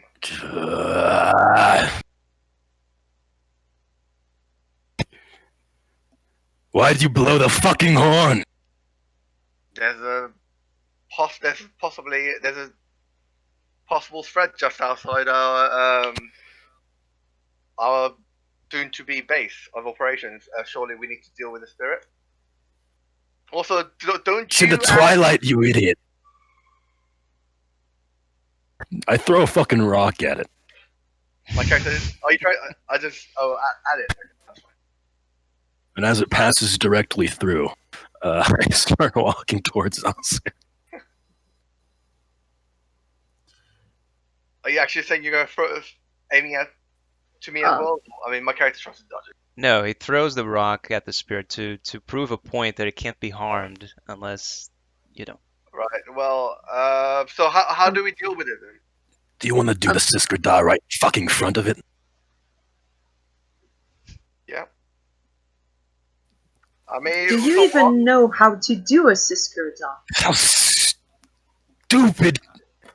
What? Okay, so I don't know how to do it. So, look, I basically became a werewolf and was told that I had to hunt spirits. I wasn't told how we should be doing it. So I just told you we should leave it alone. yeah, but isn't this a threat? Is this not a possible threat just lurking outside the base?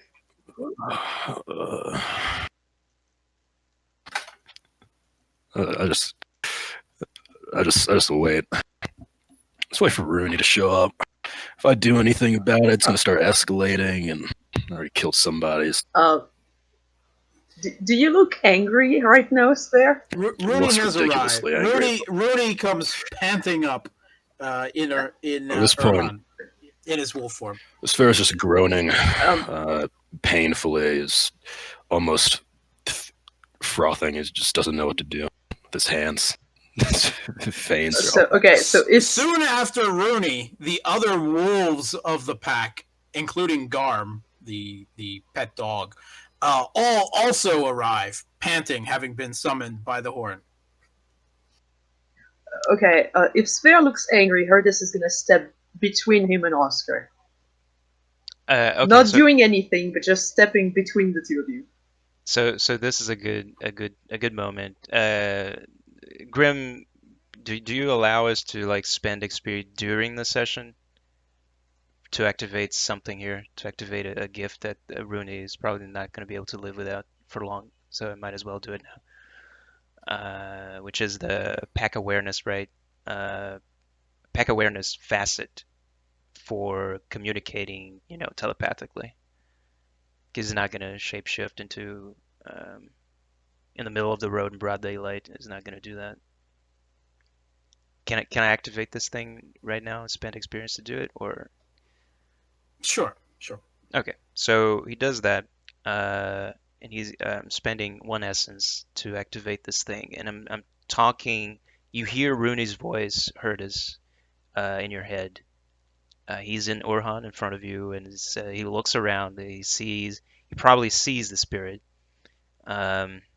Yeah, you recognize it. It's Yeah. a Nakuoth. Yeah. It's a lesser spirit of disease and illness. Yeah, I get it.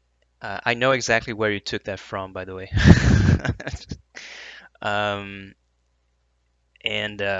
you hear in your mind, Herdis, what's the cause for such alarm? So is What's it going on? thing to one person only? Yeah, The one only person solution- only. One person only. Unless I want to spend a shit ton of essence, which I do not want to do. Oscar stepped in the corpse without noticing the spirit, and when he finally noticed it, he somehow decided that it's a threat and you had to be called immediately. Well, okay. Is it They're not a threat? talking I mean, telepathically. I don't think you can. I mean, Herdis can I'm reply. not talking Yeah. telepathically. yeah, Herdis can oh, reply on voice, but Rúni uh, is talking telepathically. You can't hear anything. Okay. so Yeah. are you talking out loud, Herdis? She is, yeah. Yes. So I say, well, I mean, is it not a threat? It's clearly some sort of sea spirit just hanging outside our village. I'm gonna show you a fucking threat. Going to It was your probably fucking just teeth. feeding. Rúni bares his fangs to kind of calm the situation down.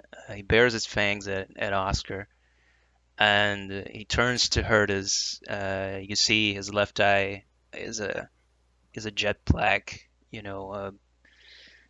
kind of a crystal ball. His real eye is gone, and his right eye is there, his wolf eye. And he looks to Herdis, and Herdis hears in her head, the spirit is trespassing for sure, but it's broad daylight, and we can't hunt it right now, and we certainly can't perform the Siskoda right here. We'll make a mental note, and we'll come back for it. I can track it. Since we know where it is right now, it can't run away from us. But for now, just let it be. There's no shortage of prey near the Hraefnsrost. This is just one of them. And Yeah, sure. At this point, you all hear there's a crackling of energy, and then almost like a sound of a vacuum in the air, a whoosh, and then you suddenly see stepping out of mid-air comes Sigurd through a mirror-like reflection in the hanging in the air, and behind Sigurd comes all of the other combat-capable members of the pack from Ulfrdenne, storming through behind him, expecting they're going into some survival, some life or death battle. life or death battle to save the pack. And Sigurd is calling down the wrath of the spirits on a fucking floating jellyfish raccoon and a deer carcass. So okay, I so like Rúni would uh, he would snarl at Oscar and baring his fangs like in a really intimidating fashion, and he would turn to Herdis again. His head would turn to Herdis, and it would say, "Tell him, congratulate him. He just managed to leave the Ulfrdenne completely undefended." And he just turns around and just hurry back to resume whatever he was doing before. He's just gone. Herdis is gonna stare after you and then look at Oscar and say, "Wow, you got him really angry." He Clearly. said the Yeah. spirit was trespassing, but it wasn't a very big threat or an emergency, and also we could not do anything brazenly in the open right here. And also he said because you called everyone, our actual home was left unguarded. Well, clearly. You're gonna have a lot of apologizing to do, I think. You hear a fluttering in the air. I look up. A raven. Not a physical raven, but a raven spirit in the twilight lands on your shoulder, Oscar.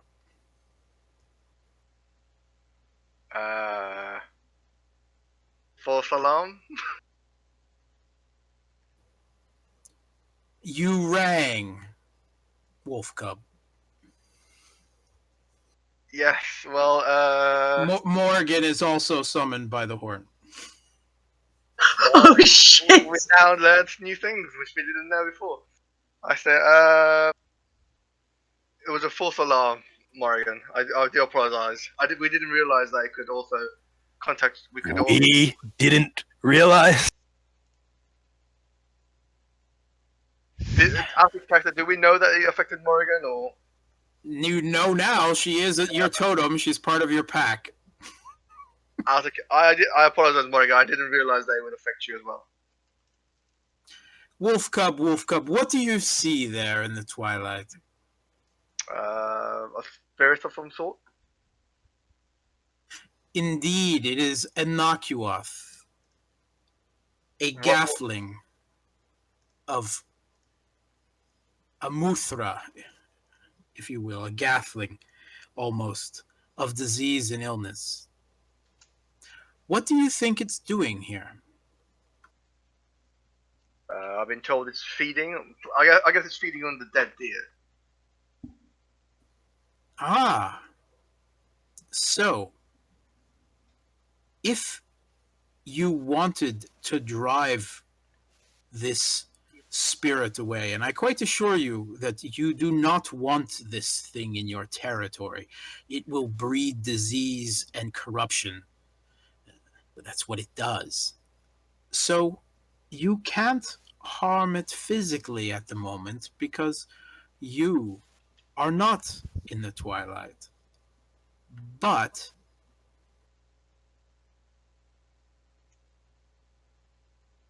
we can drive it away by getting rid of its food, I suppose.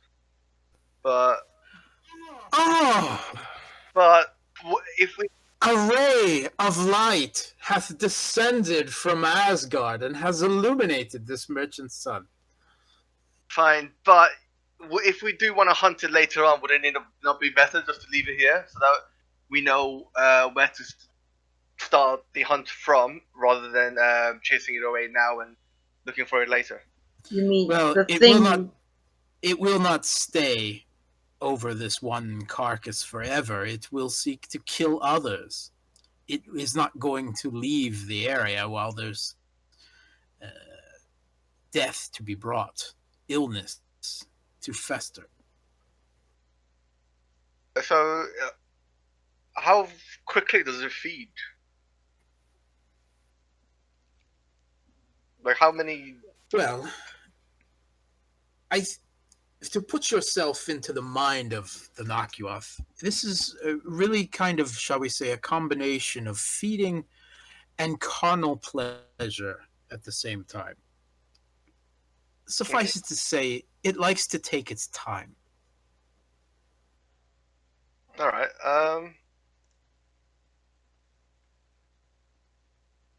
Duly noted. I guess for now we'll just burn the corpse. I'm hoping that the fire will help get rid of its food, and we'll trek down later on. Great. So how do you light the corpse on fire? There's a forest nearby. Do we not have a flintstone or something? Isn't it fucking snowing?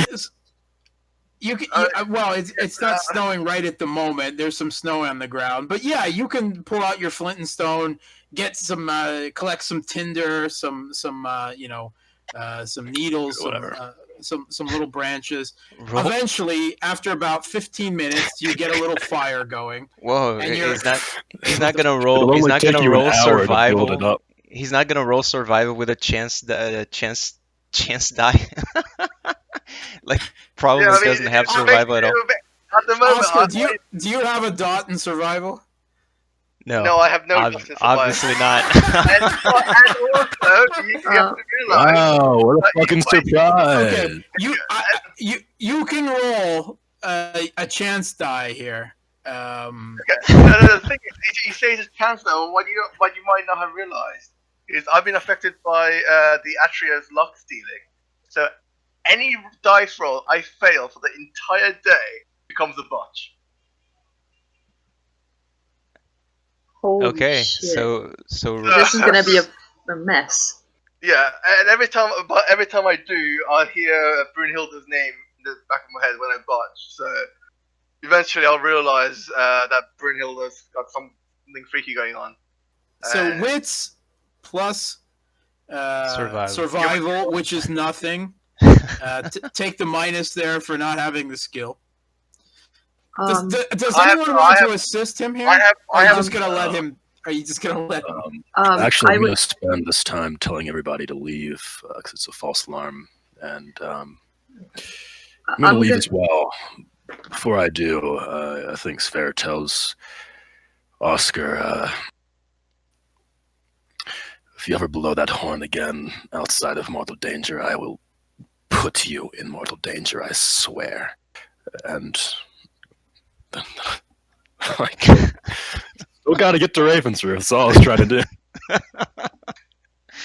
I roll my eyes when he turns around. I shall put myself between the Rahu and Oscar, just in case. Because someone seems to have a death wish. I'm gonna feed you that fucking horn. Also, I looked at her like, I looked at her and go, oh, clearly I have a lot to learn when it comes to werewolf shit. And I go off to the forest to collect, to make a fire to burn the corpse. I'm gonna help you collect wood. Do you have a dot in survival there? Who, me? Obviously Yeah, not. you. I'm the other social idiot in this pack. no, by the way, I would argue, though, that as a woman, like, taking care of a house, I should know at the very least how to gather wood properly. I mean, yeah, gathering wood and trying to wouldn't require a roll. It would just starting a fire in the woods is not the same as gathering wood. Yeah, Yeah, this is. I mean, gathering, kindling. It is have you ever? I've started a fire with flint before, and it took me about 2 fucking hours. Yeah. Oh, I said nothing about starting a fire. I said watch- something about gathering wood. You watch Bear That's Grylls. when it's like dry and there's shrub around. You watch Bear Grylls starting a fire, and you watch that thing, and it's like, yeah, sure, I can do that shit, but it's not fucking easy, man. You get there. If you had a single dot in survival, I wouldn't have even had you roll, right? But you don't. Yeah, but I mean, okay.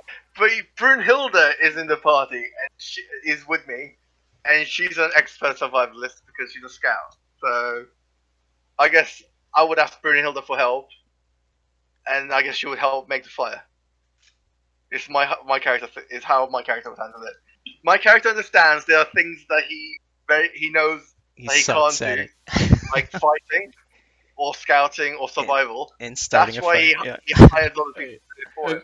Okay, but except you can't control Brunhilde. Yen, you're temporarily in charge of Brunhilde. What would she do after being summoned to this place? I mean, she was coming with me. She's here. She was here with me. Oh, she was with you? Okay, all right. She was here with me, Brunhilde. You can do whatever you want. It's Jens. It's Jens. It's not yours. Okay. Is she on very good terms with Oscar, or is this a very professional relationship, or is she? I would have said that she's on. All of my people are on good terms with me because my character is pretty social. So I would say that she has an almost motherly or older sister affection for him. Honestly, she's probably gonna have a fit of giggles at your expense. yeah, I mean, because that shit is pretty funny. my character. The Shield Maiden tries to. The Shield Maiden tries to stifle a laugh. Helps the merchant's son, the little money bags here, start a fire. You manage to get some torches, some makeshift torches going here. And then you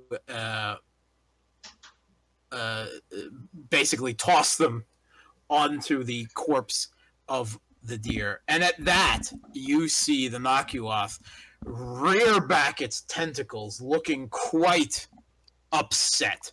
It starts shifting colors rapidly, and its tentacles writhe back and forth, making out to slash at any of you around, but it doesn't have that Numina, and can't actually affect you any more than you can affect it. But with the fire destroying its source of food here, it turning colors angrily, it wanders off away from your territory into the forest. Success, I guess. I realise I have made a mistake, but I'm here to learn. So, anyway, thanks for the help, Bryn and Hedis. And Oscar, take a beat for successfully driving off the Nakuoth Yes, with a lot of help. clearly the best werewolf. Doing my job. Comedy of errors, but the job is done. Okay, guys, we'll call it here for tonight. It's already 3.5 hours. So the next game we will go into Hraefnsrost for the first time since you've cleared the Ulfrdenne, and have Rúni complete his rite. Nice.